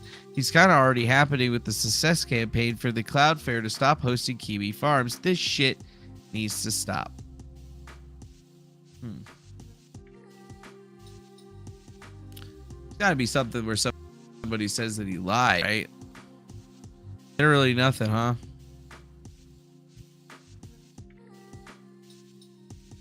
Now let's see here. The last time that people were mentioning Chong and PayPal, let's see what we can find that still exists here. Misinformation policy, misinformation policy. Why is this all misinformation shit coming up? Linky Ian Miles Cheong, which is completely on point for you. He's been caught multiple times lying, doxing, and swatting. Is this another one? Wow, another video somebody's done. This one's over an hour long. I think so. Oh shit, there's another. But this is even. What am I going to put a guy on there? That's. This is even farther. Deserve to come out. House. And we'll just keep that video up. Now we just got to figure out where the fuck we were left off. Right there, right there. Right there. Nope. There. Nope. There. There. Too many fucking tabs, bro. Too many fucking tabs. There's just too much shit. We can get rid of those two. Make it a little bit easier to navigate. Get rid of that. We can leave his Hitler picture up because that shit's funny. That's weird. Where the hell did it go? Oh, right there. Permanently bans Ian Miles Cheong. Permanently bans Ian Miles Cheong. Ian Miles Cheong. PayPal. Still great PayPal. Let's see. So I guess they haven't given us some really good information on how this thing's actually got banned, but obviously it's clear he hasn't been straight up about this thing. Biggest grifter, online fools. I'm right. Ian Miles Cheong lies about PayPal ban and demands money. So I guess it's all on Jeremy for What's this going on, everyone? Jeremy here from the Quartering, and I wanted to provide an update. There's a pretty big news story going on right now, which is, in my opinion, 100% fabricated. It work a lot, but Jordan Peterson is lost. He had a horrific mental breakdown during a, and he doesn't have. He's not doing that kind of. For the reason for the ban, he said the company declined to give an explicit reason. Well, in the past, PayPal has absolutely given reason for when they ban people for political reasons. You can look up when they banned the white identitarian guy or other people of that nature. They've come out and claimed it. Again, Ian Miles Cheong is not even close to relevant enough to be on PayPal's radar, and he doesn't have. He's not doing that kind of revenue that PayPal would even be watching him. He writes, quote, "The supervisor was extremely rude and implied that it had everything to do with my politics." Evidence? Dude, trust me, bro. Dude, trust me, bro. 13,000 people fooled. Chong writes on the Post Millennial, "They wouldn't let me know which rule I broke or how. They gave me a lecture instead on how journalists don't reveal sources." Here's the thing. Any good journalist would have recorded this phone call. If I was banned by PayPal, you better believe I would have recorded the phone call for my lawyers. But conveniently, Ian Miles Cheong didn't do that. What Ian Miles Cheong did was post his Ethereum wallet so that you could give him money. That's what he did. Immediately after making up this excuse, he posts his Bitcoin and Ethereum wallets so you can give him your money. Again, I submit to you, why do I think this? Well, give a listen to this, a video that all of you should have heard by now. You're hearing the voice of Ian Miles Cheong bragging about swatting somebody. Saying that he's going to make a video on me. Yeah, we already watched that. What I also would like to submit as the very likely reason, he's another Ian Miles Cheong banger. I enjoyed his work a lot, but Jordan Peterson is lost. He had a horrific mental breakdown during a recent interview with Rex Murphy, where he literally cries about getting mean tweets. Become anti-fragile or die. You know who spent 2 hours on the phone with me crying his eyes out after I fired him for stealing money from me? Ian Miles Cheong. For me? So Ian, become anti-fragile, man. I mean, come on, men don't cry, right? When men get caught stealing my money and giving it to e-girls so they could buy iPhones, and then when that money dries up, those e-girls break up with them, they don't call me on the phone and bawl their eyes out. Become anti-fragile, Ian. And also, he posts this last night in response to my skepticism. This is for the morbidly obese JA who made a dozen tweets about how I'm lying about PayPal banning me. I took this minutes after the ban. So his response to my skepticism that he was banned for political reasons is to call me morbidly obese. Again, this is the actions of somebody that so many on the right and so many in the center trust. Okay. And by the I don't know if he was actually swatted by Ian or not. It would definitely seem like it might be the case, though, because that definitely is in Ian's, zeitgeist. He's been talking about doing stuff like that since 2005 on the internet, and he's been caught multiple times. By the way, this is just a generic PayPal, you've been terminated. It has nothing to mention. It doesn't back up his story in the slightest. I never argued that his PayPal wasn't banned. I argued that it was for political persecution. And you can see here, Sophia Narwitz asking PayPal, hey, PayPal, now that articles are being written about this, thus making it a matter of public interest that is potentially harmful to your reputation, could you please comment? Was the ban politically motivated, or was it due to the new ID verification rules? You see, ID verification. On January 2nd, there was a new ID verification rule put into place at PayPal. And a lot of people are saying incorrectly that, oh, why would the IRS? He lives in Malaysia. That can't possibly affect him. Wrong.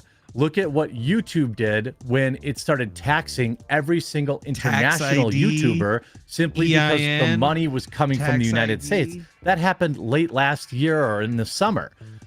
Our IRS rules here in the United States applied to everybody in the world through YouTube. The IRS's reach can be expanded through corporations that you do work with. Thus, PayPal, a United States company, probably had the same thing. So the IRS now, of course, you must, in order to keep getting paid, you must provide your tax ID number and an identification.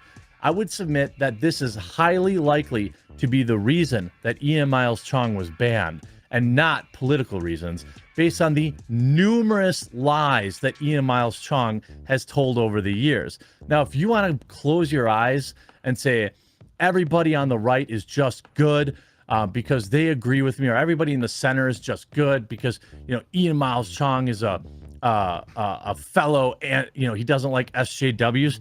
Take a look at just some of the articles written about who this guy was. This guy, again, you see here, known for his commentary on Twitter, which is mostly just taking videos from other people and posting them as his own. This is a man that lives in Malaysia and profits, grifts off American politics. And for some unknown reason, so many on the right ignore obvious. Like, bro, I would never, ever associate myself willingly with somebody who has openly bragged about swatting somebody. And that isn't even the dog thing, the dog getting hit with a flashbang. That's another thing attached to him. Again, I've told you that he stole money from our crowdfunding to pay to an e-girl. This is a guy that keeps getting chance after chance after chance because he has a blue check mark. And people think, oh, a blue check mark that says things I agree with? I must back this guy up. Yeah, we must back him up. Very, very interesting. So that's basically all we could get about that, but at least we know that there's going to be something on it. It's funny, I actually did look up the Ian Miles Cheong subreddit because he does have a locale thread on Kiwi Farms as well.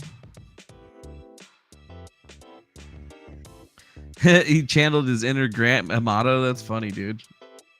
That's basically what Sydney Watness did. Might as well be swatting. That's funny. And if he's not in the U.S., he is still required to report to the IRS if it's going through a United States company. So, you know, like, he does actually have a Kiwi Farms thread, but it seems that it was made in 2017, and it's not very detailed, to be perfectly honest. But it's like, yeah, I'm surprised this guy doesn't have a thread yet. First game is Infamy on Reddit, Soul Invictus, blah, blah, blah. How I Learned, Turbo Feminist, Gamergate Journalist, Ralph Retort, blames the toxic gaming community. Oh, yeah, this is right. The Ralph Retort. Stunning hypocrisy of Ian Miles Cheong. I mean, you know, you got to be bad when Ethan Ralph is the guy that's calling you out, because, like, Ethan Ralph has literally no fucking business calling anybody out. He ain't got no business calling nobody out, dog. But at least, you know, we could go back and pick up, you know, some of the stuff that Ian Miles Cheong has said in the past that he definitely apologizes for. But, I mean, I don't know if I believe that, honestly. But it is funny to actually pick up this gamer rant shit. And it says, look at this motherfucker still trying to blame gamers. Only this one time. For his Hitler-loving past.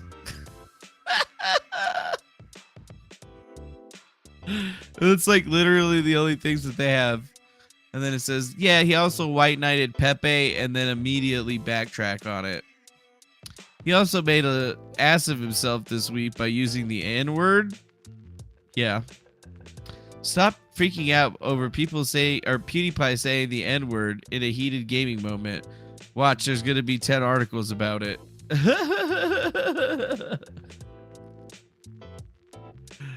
Oh, man. Oh, dude, I wonder if Encyclopedia Dramatica still works. It's probably busted.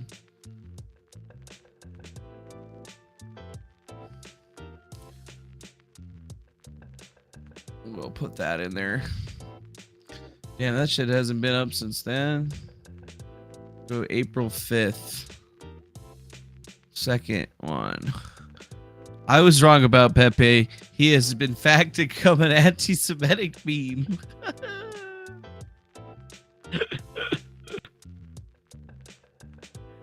Come on, guy. Oh, here we go. Ian Miles Cheong.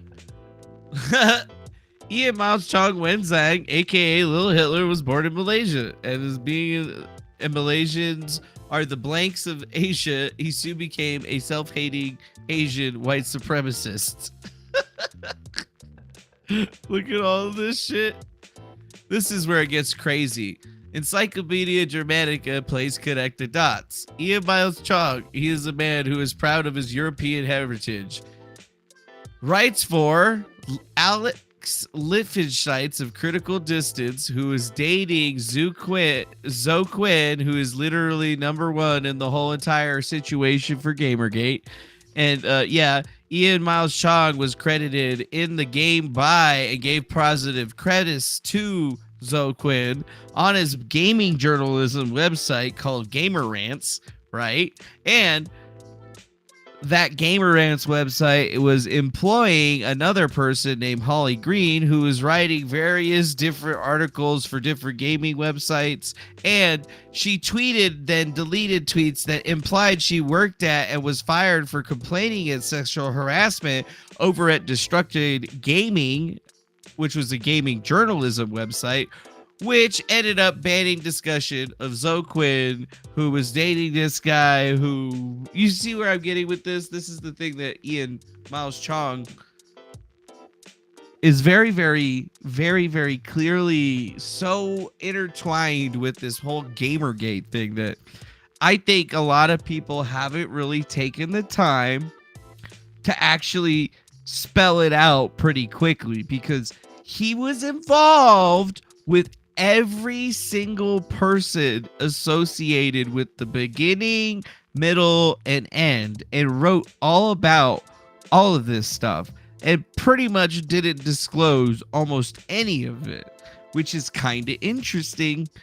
I mean, I thought it was interesting myself, but, you know, you may not think. And Ian's response to the allegations: ED Fod guy, I'm not balding, definitely gray though. Just to let you know, The part about Holly's incorrect. I never pressured her into staying siphoned. She was vocal about Detoid.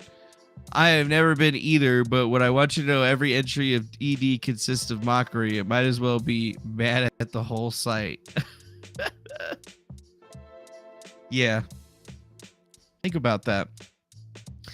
He was waiting for Zoe Quinn, gave positive press to her. She and even got credited in a game, and then later on they were working together. Yeah.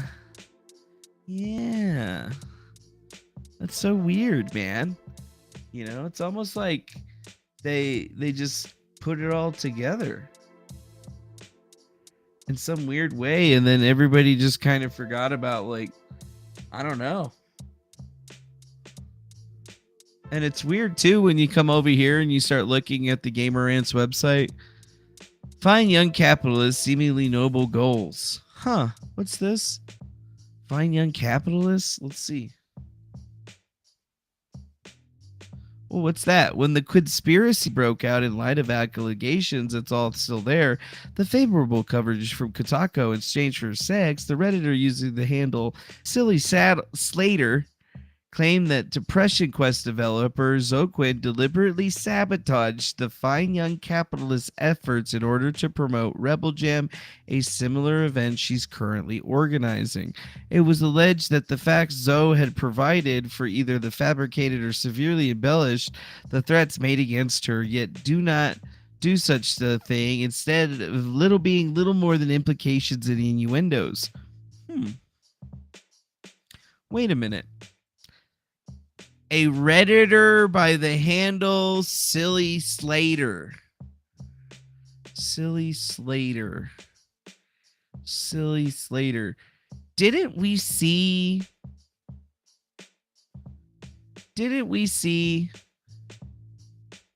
a usage of the word Slater in association to Ian Miles Cheong, my friends? Didn't Ian Miles Cheong have an affinity for the usage of Reddit and then actually got banned for it? And I believe it's in one of the logs where they discuss Ian Miles Cheong's usage of Reddit for posting articles and things in 2014 when he was still using the site.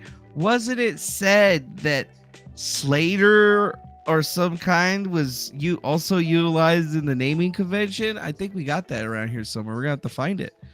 We're gonna have to find it in this big gigantic listing of all this crap that we're having to go through.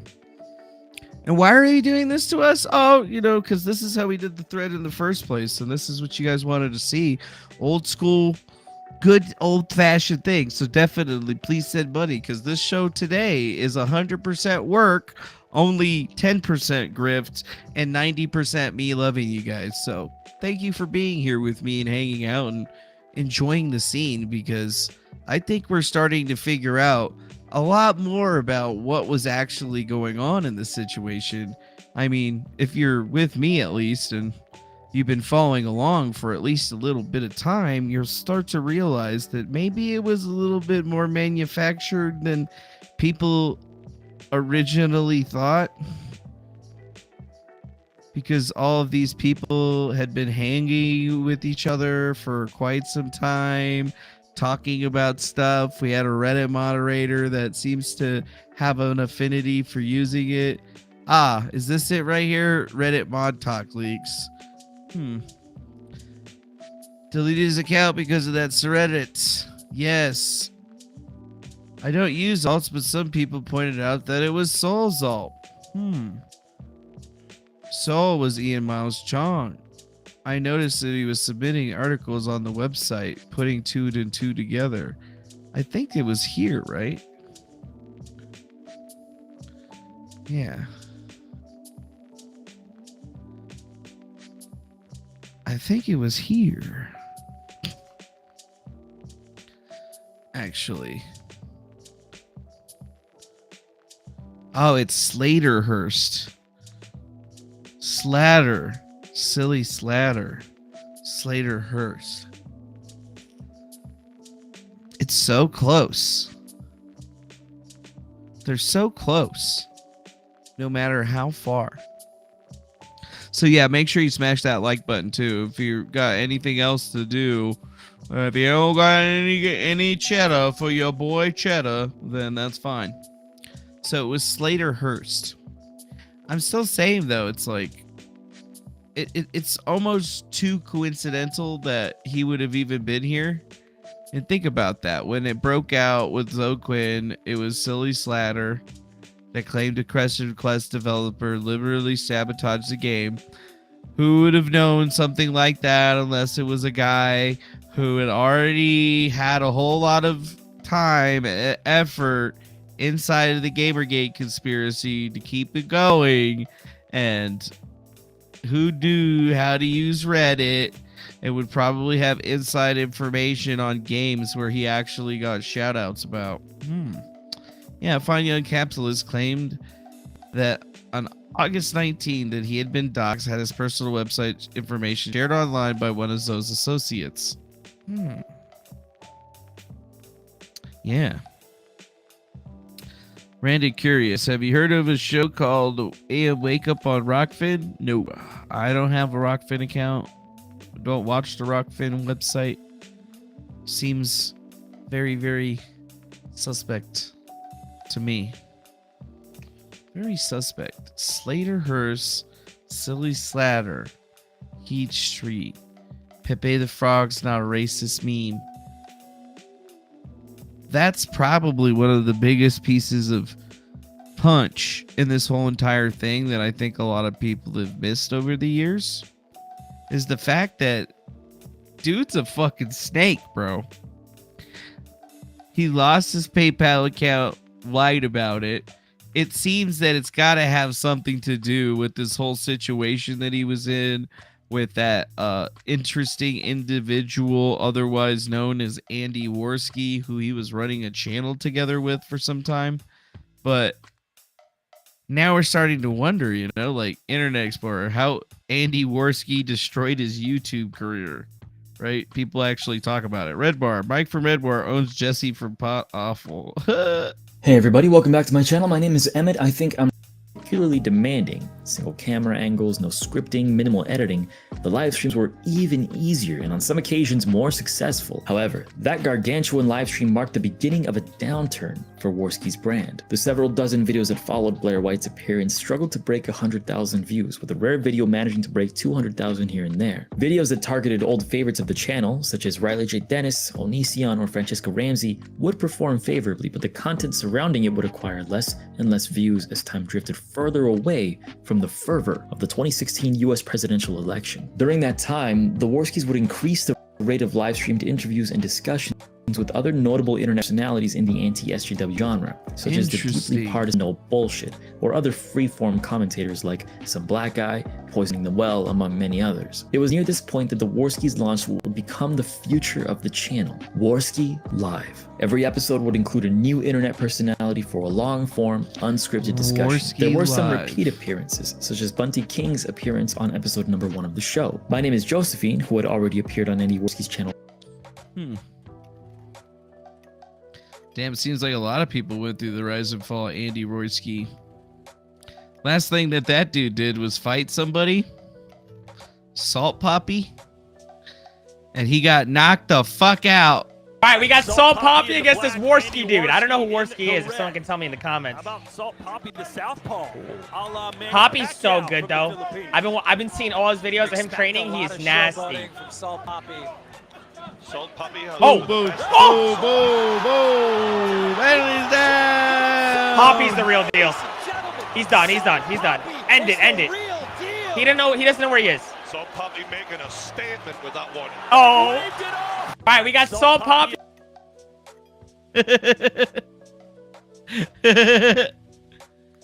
Ethan Ralph. I mean, it's so crazy to think that I came up and I started streaming after these guys like did their whole entire internet blood sports era. So like I missed most of that shit, but at least I still knew about what happened with Ian Miles Cheong. I mean, Jesus Christ, dude. Wonder how many actual links that we have up in here. Now, a lot. We can check actually. Go to tab copy. Oh yeah, we only got 60 fucking tabs open. No problem. 64 total. How many tabs can you have open on your computer before it starts acting stupid?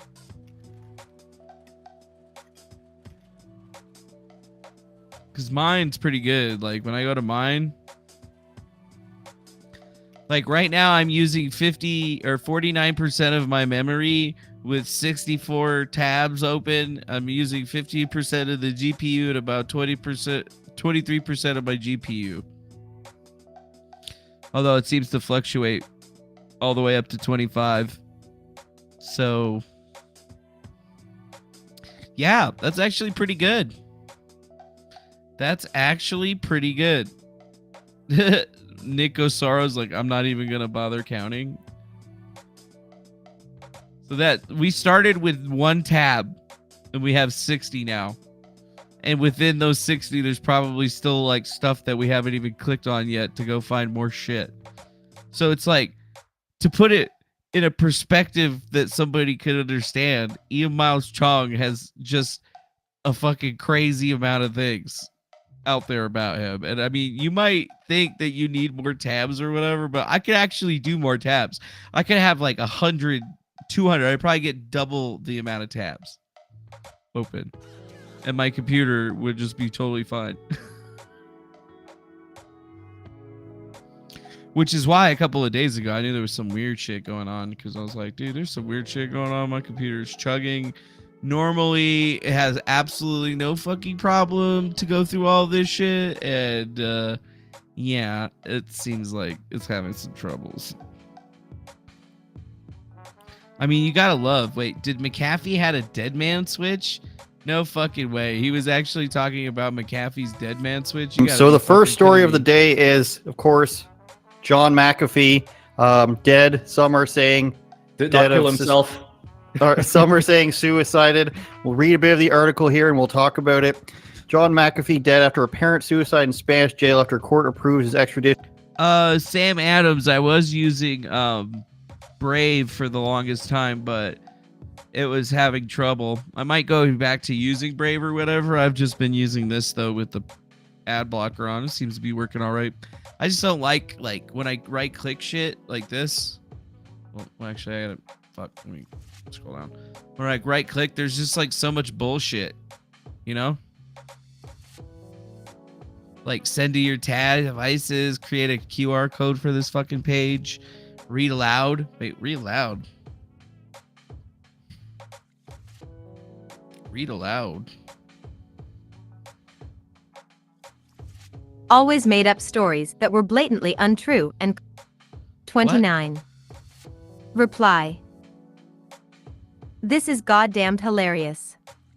He was a member of our Steam group from the Penny Arcade forums and was one of the batshit craziest people we had as a member. What? He wasn't well liked, always made up stories that were blatantly untrue and constantly spammed Reddit links. Good riddance, soul. It must hurt now that you've lost your precious karma. 29. Reply. Yeah, I used to lurk on RPG Codex back in the dark ages when he was a member/mod, and it was much the same then. He came off as one of the weirdest, most self-centered people I'd ever seen, and he was kind of a laughingstock. They even made a little Wikipedia site to catalog his choicest quotes. Wish I could find it, it was hilarious stuff. 9. Reply. Give award. I can't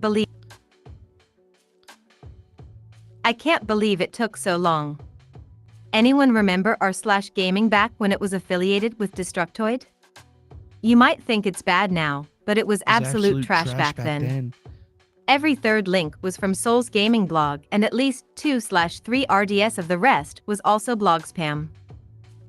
Absurd that he wasn't banned for any of that until they found out he was doing it for money. Doing it for money. For money. 11. Wow, that's actually kind of cool. I didn't know that you could do that. God, I learn something every day just by like clicking on shit on the internet or whatever. I wonder if it can retweets. Thread. See new tweets. December 30th, 2022. Okay, so, fun fact about @StillGray. He used to post on Reddit as Sol Invictus. This is public knowledge. It is documented in reporting by journalists. This isn't news. 5. 58. I don't know if I could change the 370. 51.6K. Crazy ass moments in something awful history. At SA__moment. Well, it turns out that there is a something awful poster who also goes by the handle of Sol Invictus. Curious. 1:39 p.m. December 30th, 2022. It's gotta be like some kind of accessibility shit or something. 13.3K views. 6. Retweets. 1 quote tweet. 114 likes. Tweet your reply. That's actually pretty cool, though. So we got ourselves at least 60 links. We have some other stuff in here that we could probably look into there. Maggie's motivational thread. Conspiracy of the online train derailment. Damn, son, this guy's got like just completely so much different stuff. I mean, what would we have to do in order to actually get in there? Let's do a result time range from 1st of February, but then we'll clip off this, say 2019, and then 2016. See what the difference is in the linkage.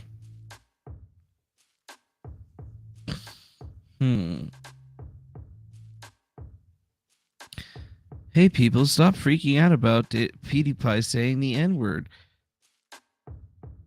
Here we go, gamer rants.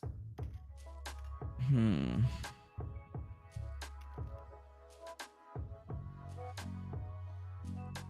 think we actually looked this up before.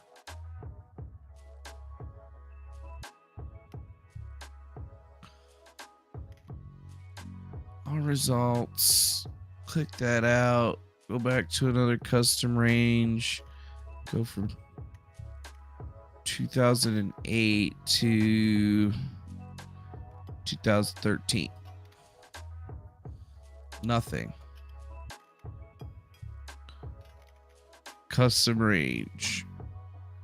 All right, let's go back from 2011 and then go up to 2016. See if there's anything.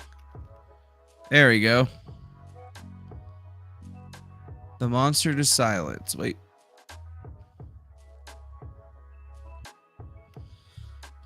Deep freeze it. The monster to silent. There's not a single gamer writer in the major sites that has the credibility of the lowliest movie reviewer. Game journalism. What's this right here? I believe that almost no thing such as a bad tactic, only bad targets. Gamergate to Retractor movie Bob. Oh god. Interesting. Yeah, we got a lot of dirt right here, dude. We got a lot of dirt and it just works just fine.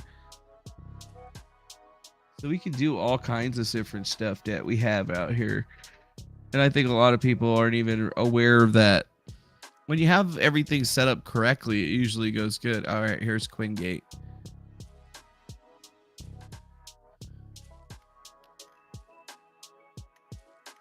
So it says, often described as an indie developer, Quinn produced a very little aside from low-effort, unpolished, text-free adventure depression quests. Most notably about Quinn was the disproportionate attention she got from gaming press despite her limited accomplishments from her gaming journalist friends, such as financial backer Ben Kuchera of Polygon and her friends Patricia Hernandez of Kotaku.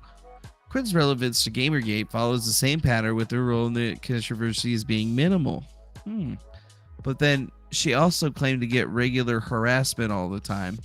In 2013, Quinn's ex-boyfriend released a blog about his life with her, describing how he had been subjected to Quinn's continuous lies and abusive behaviors and numerous sexual escapades, offering both exhaustive and irrefutable proof. This blog gained immediate traction since the people who Quinn had affairs with were gay media personalities who advanced Quinn's career, most notably Kotaku gaming journalist Nathan Grayson, who had given her extremely positive coverage. You know, it's kind of funny, really. Like, I guess Gamergate is kind of like how we should be looking at the Tim Pool situation kind of in the same light, right? Because everybody's fucking everybody else, and the purpose of Gamergate was basically to create drama and views, right? Like, if you look at it, Ian Miles Cheong was a game journalist, and game journalists were getting crazy at each other. But like, what even started it?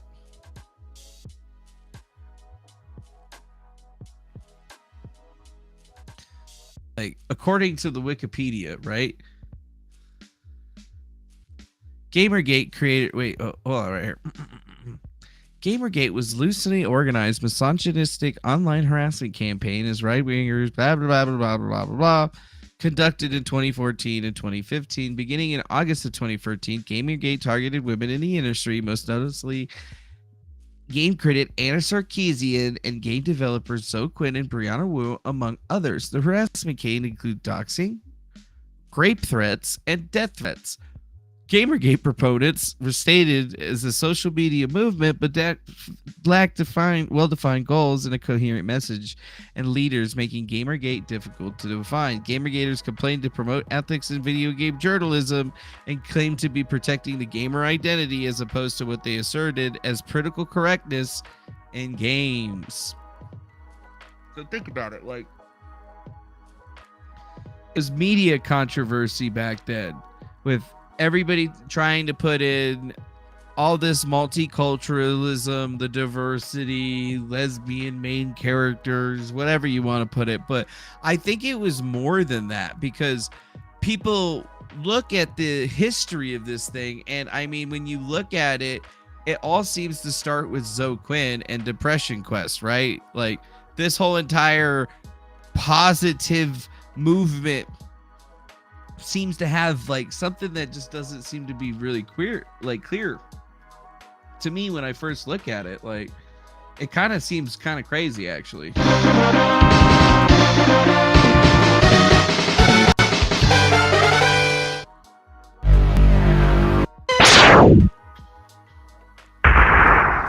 The Zoe Quinn conundrum.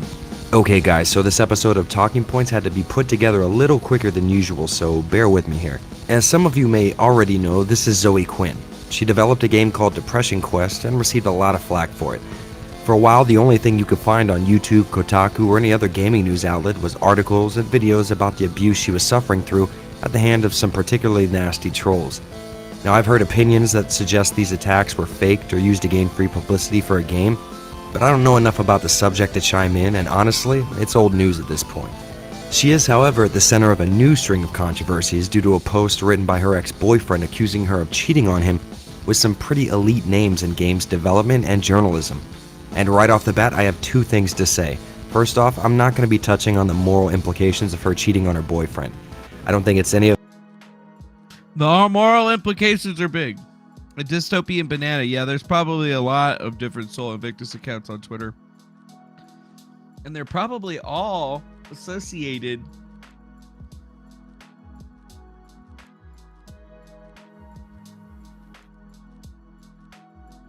and I just want to point out to you guys that maybe I'm not crazy here, because when you go to Depression Quest's actual website, you can see that.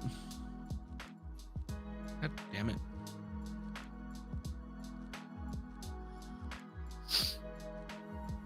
Right here.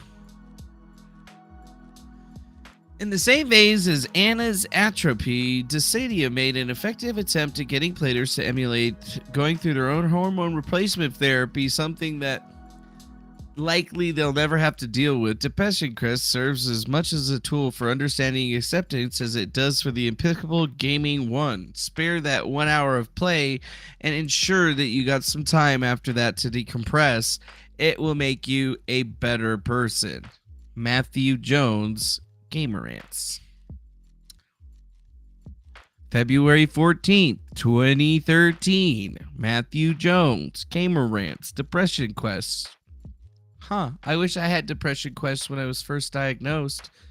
The The game's available today. It's not fun to play. You need to play it. So you should immediately, because while I'm going to talk vaguely about how it is here, but no plot points will be distributed, it's vastly lessened the impact of the incredible gaming experience. There's not much known about my diagnosis or quick transformation from hitting my one ever counseling session to getting a fluoxetine prescription. I can't tell you the circumstances that led me into getting help.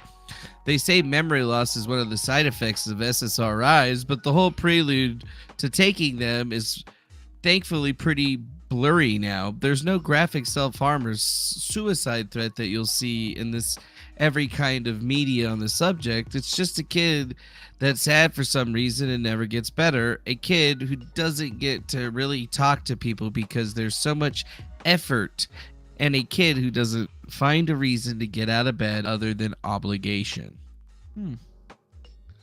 Interesting. So even Ian Miles Cheong's website, Gamer Rants, was associated to the beginnings of the quest. And this is the thing that everybody seems to miss. We saw a little image or whatever before that was listed on the Gamergate wiki where some people were pointing this out, but I think that certain folks haven't dug deep enough into this particular portion of the argument, because the only person that seemed to have the tendencies and abilities and had a history of doing any type of doxing, harassing, and whatnot was Ian Miles Cheong. And at the same time, where a lot of this stuff happened are places that he had already either been banned off of or had an affinity for heavy usage and had been implicated and caught utilizing all kinds of different sock accounts that we probably still don't even know to this day. So just, putting it out there that some people don't realize that was the thing. It wasn't Ian directly that was writing the actual blogs, but could there have been something that was happening between Matthew Jones and Zoe Quinn that originally got the favorability in the articles, and then once Ian Miles Cheong found out about it, he wanted to get that same kind of action and got pissed off or something? Or maybe he just decided that he was going to create some big mystery that everybody was going to need to see. That's the kind of thing that, might keep you up at night in some ways, or in maybe some other ways. I don't know, though. Even more so is that a lot of people forget about Wizard Chan. And I mean, when a lot of this started happening, the Gamergate situation was over in another area, right? Like, it wasn't actually started over at 8chan. No, it was actually more or less something that was happening in Wizard Chan. And it was actually Zoe Quinn that was going after the guys over at Wizard Chan that brought her in there. And if you'll remember, Wizard Chan is a website that was run by Hot Wheels, aka Frederick Brennan. He doesn't like you calling him Hot Wheels anymore, but I call him that anyway, because fuck that little motherfucker. Anyways. Despite no evidence being... on December 12, 2013, Zoe Quinn posted on Twitter that she was receiving harassment and sexually explicit phone calls from Wizard Chan posters in response to her game, Depression Quest. Despite no evidence being presented, the claims were quickly repeated by various gaming and technology publications, including The Escapist, Quarter 3, The Daily Dot, Gimme Gimme Games, Gamer Rants, Ian Miles Cheong's website, Indie Stock, Edge Online, and Vice. The majority of the coverage cast Quinn's purported harassment as being misogynistic reactionary responses to her being a female game developer trying to have her game Depression Quest approved through Steam's Greenlight system. Meanwhile, users of Wizard Chan expressed confusion and dismay for the allegations of harassment and raids against Quinn. I find it hard to believe the phone harasser was one of us, since most Anons have social anxiety around phones. Nobody remembers any raid happening. Someone last week made a thread about her on VK9, and then suddenly Quinn claimed that people were calling her house and telling her to off herself. It doesn't add up. Yeah, it doesn't really add up, does it? But, you know, calling somebody, posting on a thread in a place like Wizard Chan, I mean, that kind of seems like a good way for a guy to drum up some clicks and eyeballs on his website, especially when he spent so much time talking about it, being a self-proclaimed turbo feminist, and I mean, all of a sudden being right at the side of all of these girls that are getting attacked. A lot of people forgot that, you know, his entire MO since he's been on the online since 2005 is basically being that simp dude that hangs out with all the chicks or whatever because he's trying to get laid. This is so crazy, man.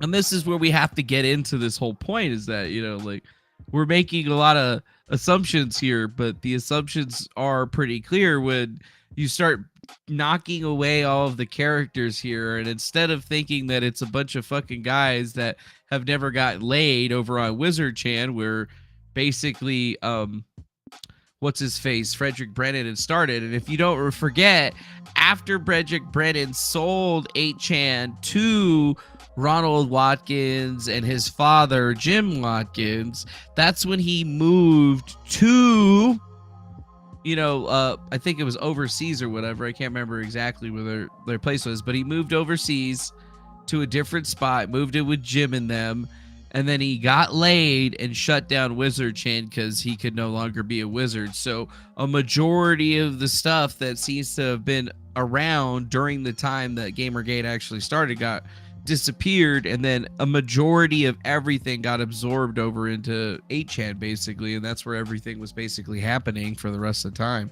So think about that, dude. It says in 2014, an imager posted Zoe Quinn is a liar, a 5-part image showing series of tweets and Zoe Quinn's screenshot from Wizard Chan that shed light on the controversy and sequential boost of popularity.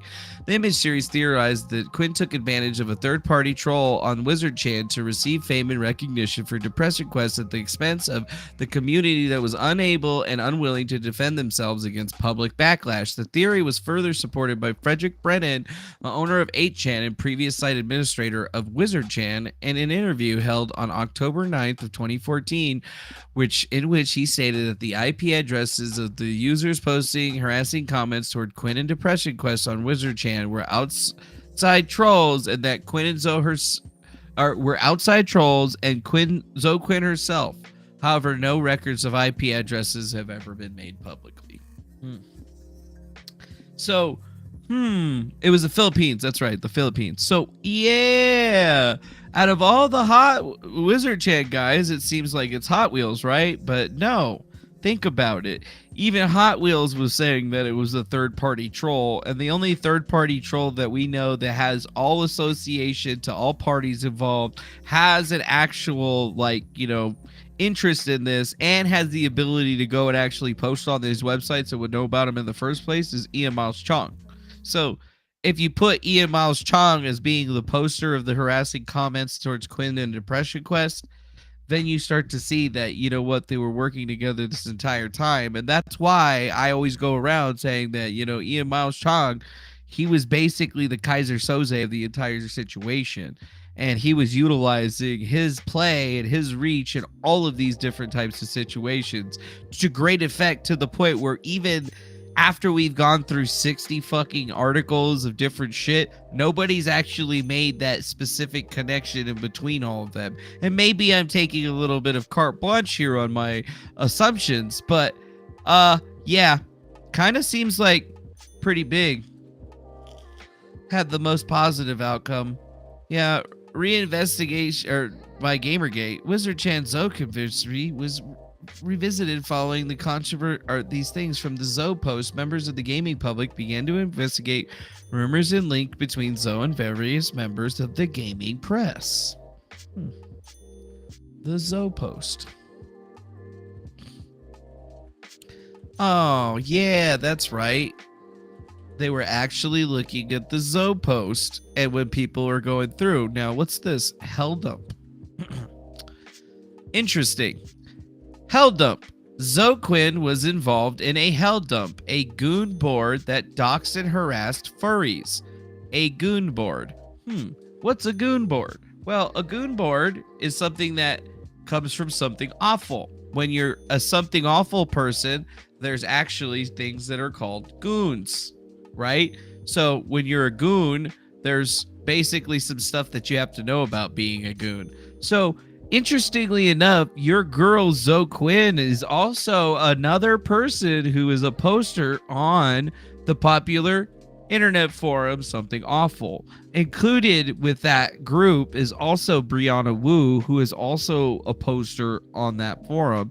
And all three of these people, Mr. Ian Miles Cheong, Mrs. Zoe Quinn, and Mrs. Brianna Wu, all spent a absorbently large amount of time on the Hell Dump version of this subreddit, which is something that most people didn't actually know about in the beginning. But once you start to realize it or start to research it, it should start to become more and more clear in your mind, because this is the missing element to the entirety of the Gamergate mythos. People didn't see this, or people weren't really realizing that, you know, once again, it's these goons that had been collaborating online since basically 2005 or later that were actually coming together on this.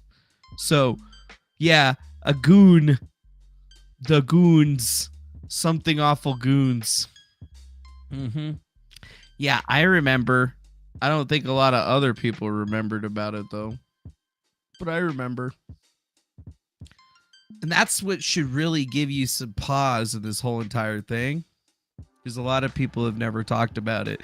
None of the big researchers and the guys from Kiwi forums have even gone into this type of depth of pace in this entire situation. And then when we start looking back at the entire group of all these people together that were writing for various different places, you can start to see that not only was this an entirely manufactured situation, it seems like your boy Ian Miles Cheong was basically the guy that was behind all of it and working with all of them. And interestingly enough, he's also positioned himself as the authority in Gamergate, in the sense that in 2019, many years later, he was actually offered the ability to become the one guy that has all of the information on of it. But Zoe Quinn was a goon on the same boards that your boy Ian was back in the day. And yeah, you know, we also had the Stardock guy, Brad Wydell, with the sexual harassment. And wasn't that, well, that's one of Ian Miles Cheong's good buddies for the internet for a really long time. Yeah, Zoe Quinn sent Brad Wardell a message. Hi, saw you acquired Star Control license and will do pretty much anything to be on the dip team for that. Quinn followed up with a long chain of comments about the sexual harassment lawsuit. Yeah. Wizard Chan allegations, fine young capitalist allegations, hanging out with Ian Miles Cheong, then getting held up on her by the end of it, setting up legal defense funds. Once you start to pull that little string, that little pin, then I think all the rest of this stuff starts to become a lot fucking clearer. And then you can finally say, you know, exactly what's really going on with the situation with this Ian Miles Cheong character. He's the guy. He's the one. It was him that started this whole entire thing. And that's his legacy. Or at least that's the legacy that I'm going to definitely be pushing for people to remember, is the fact that Ian Miles Cheong was one of the individuals that started fucking Gamergate. And I'm going as far as to saying that he was probably actually the guy that originally planned out with Zoe Quinn on their first little thing on Wizard Chan, where he was the guy that was actually probably doing the posting. And Frederick Brennan, little lying piece of shit that he is, he didn't know whose it was, what IP address it was. He never provided any fucking evidence. And more or less, I would have to say it would be because he'd be trying to defend this fucking guy and his $66 to $110 Lacoste classic fit pink shirt. Yeah, so maybe we could call it Gatorgate, right? Gatorgate. So now we pretty much know everything about editor-in-chief from Gamer Rants, Mr. Ian Miles Cheong, the Kaiser Soze, the Nazi himself that's put together everything that basically became Gamergate, and now we know why he spent so much time blocking people on the internet and making sure that he's controlling the narrative on things, because it's what he does. He doesn't want people to actually pick up on this. He doesn't want people to know that he was part of all of it, even though he was one of the most outspoken critics of Gamergate. It came full circle weeks ago when he began unblocking Gamergate supporters and made some opposing tweets. So basically, he made a heel turn. He started off doing the bad thing so they could get everything going, and they could basically get all this media attention on all these game journalists to make something happen. After they did all of that, he then performed a heel turn to the point of basically kind of like gaining his audience, and he wanted to have a redemption arc where people started coming back to him, and everybody basically bought into it and didn't actually realize that he was just fucking playing everybody. Yeah, he was playing everybody. And then we go back to the humans events piece. This is the piece that's at the top of the Google list, right? And here, Gamergate refuses to die. Gamergate, this. To understand Gamergate, the story goes, a man named Irana Goji wrote a now infamous series of tell-alls called the Zoe Post. Oh, yeah, he doesn't actually get into the beginning. He goes into how it brewed up and how it was talked about and how just enchantment started happening in the 2010s. But yeah, he doesn't really talk about how it actually got created or what was going on with it. He just kind of skips over all that, gets straight into the Zoe stuff. Doesn't even really talk about Gamer Rants and their history with it. And now you start to realize that it's all just been a compression play. It's all just been a fucking operation that he's been doing for the last long little while to try to fucking hide this shit from everybody. And we've shown you through everyone else's information so far that, you know, people have all put this shit together in no uncertain terms, but nobody's actually had the fucking nuts, the goddamn balls to come forward and actually say it. Well, guess what? Today, again, for the very first time, we're gonna pop that fucking cherry and go straight to the jugular and say, if you see him in Twitter Spaces, be all like, Ian, why did you start Gamergate? Ian, did you think that people were going to figure out that you were the guy that started Gamergate with Zoe Quinn and Brianna Wu and all those other guys? And you guys made that shit up so you could be popular and stuff and show everybody how toxic they were, but in a sense that everything was fake and made up. It was like the first psychological operation that was played on the American people, but it was done by gaming journalists, and it seems that even the best fucking trolls on the internet still haven't been able to put all this information together. And then again, I guess that's it. We don't really have anything else for you. We're just gonna take all 65 tabs now. Take all 65 tabs, drop them into a paste bin, name it IMC, and save it. But, oh yeah, we have to set it to private because it's got questionable filters on it because Gamergate's a bad thing.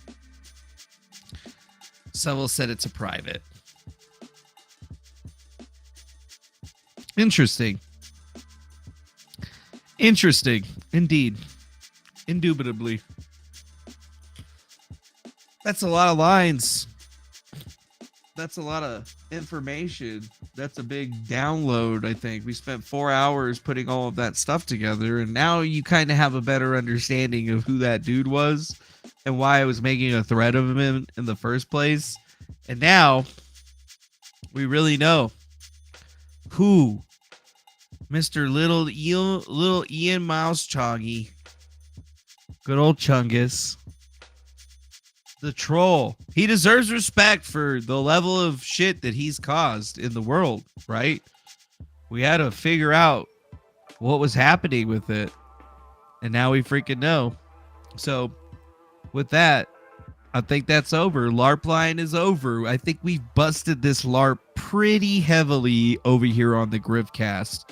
And I mean, we got to show respect, but at the same time, we got to show people that, you know what? There's a reason that this is the #1 researching channel. There's a reason that we're the top dog, and all these other guys are just going to have to fucking deal with it. Sorry, Yellow Flash guy. Sorry, that Umbrella guy. Sorry, Jeremy and everybody else.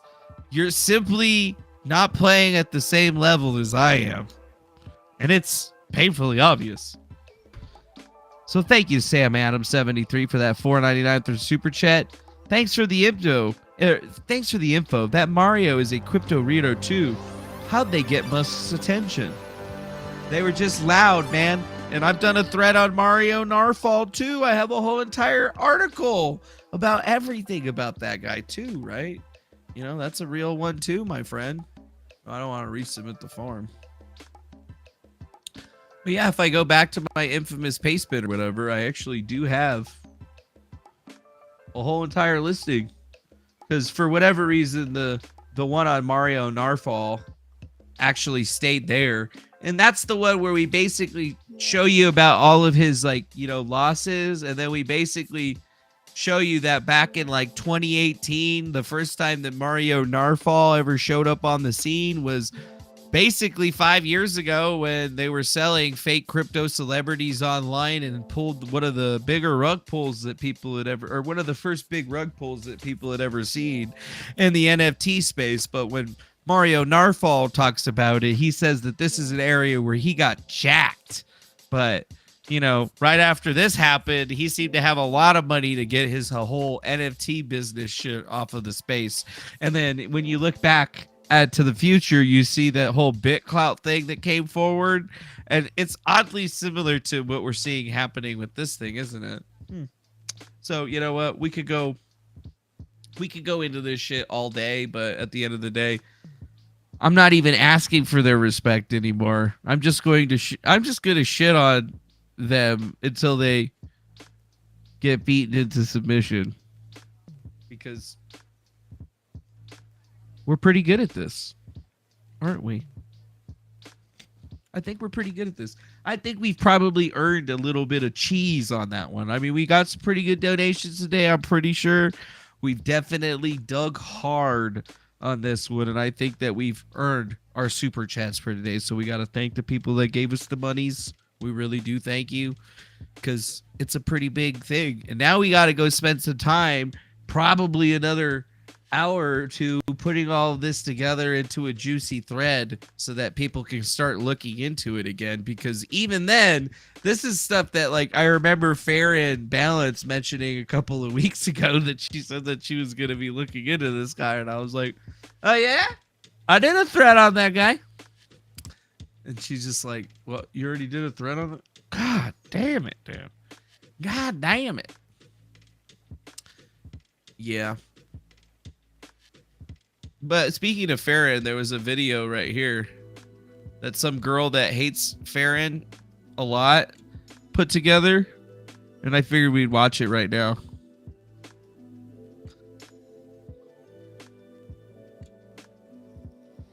No credit for Lisa Ling's work.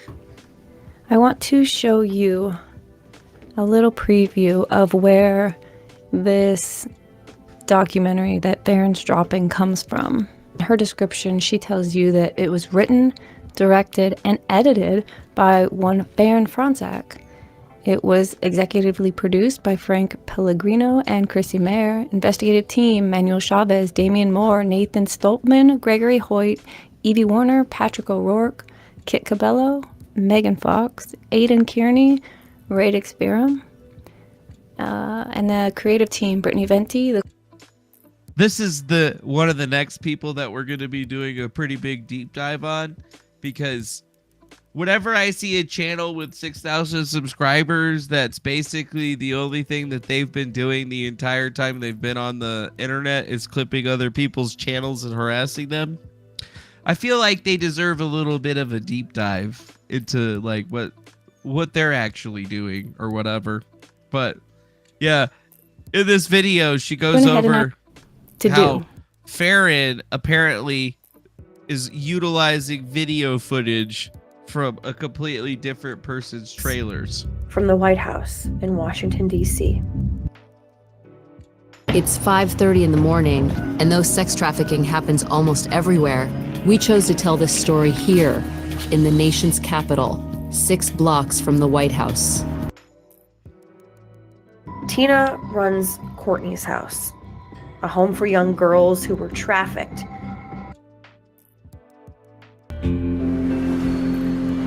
Ashley's step to get off the streets was here. And it's funny because when I looked at this girl's like overall entire operation, I kind of see the same thing that I see from Ian.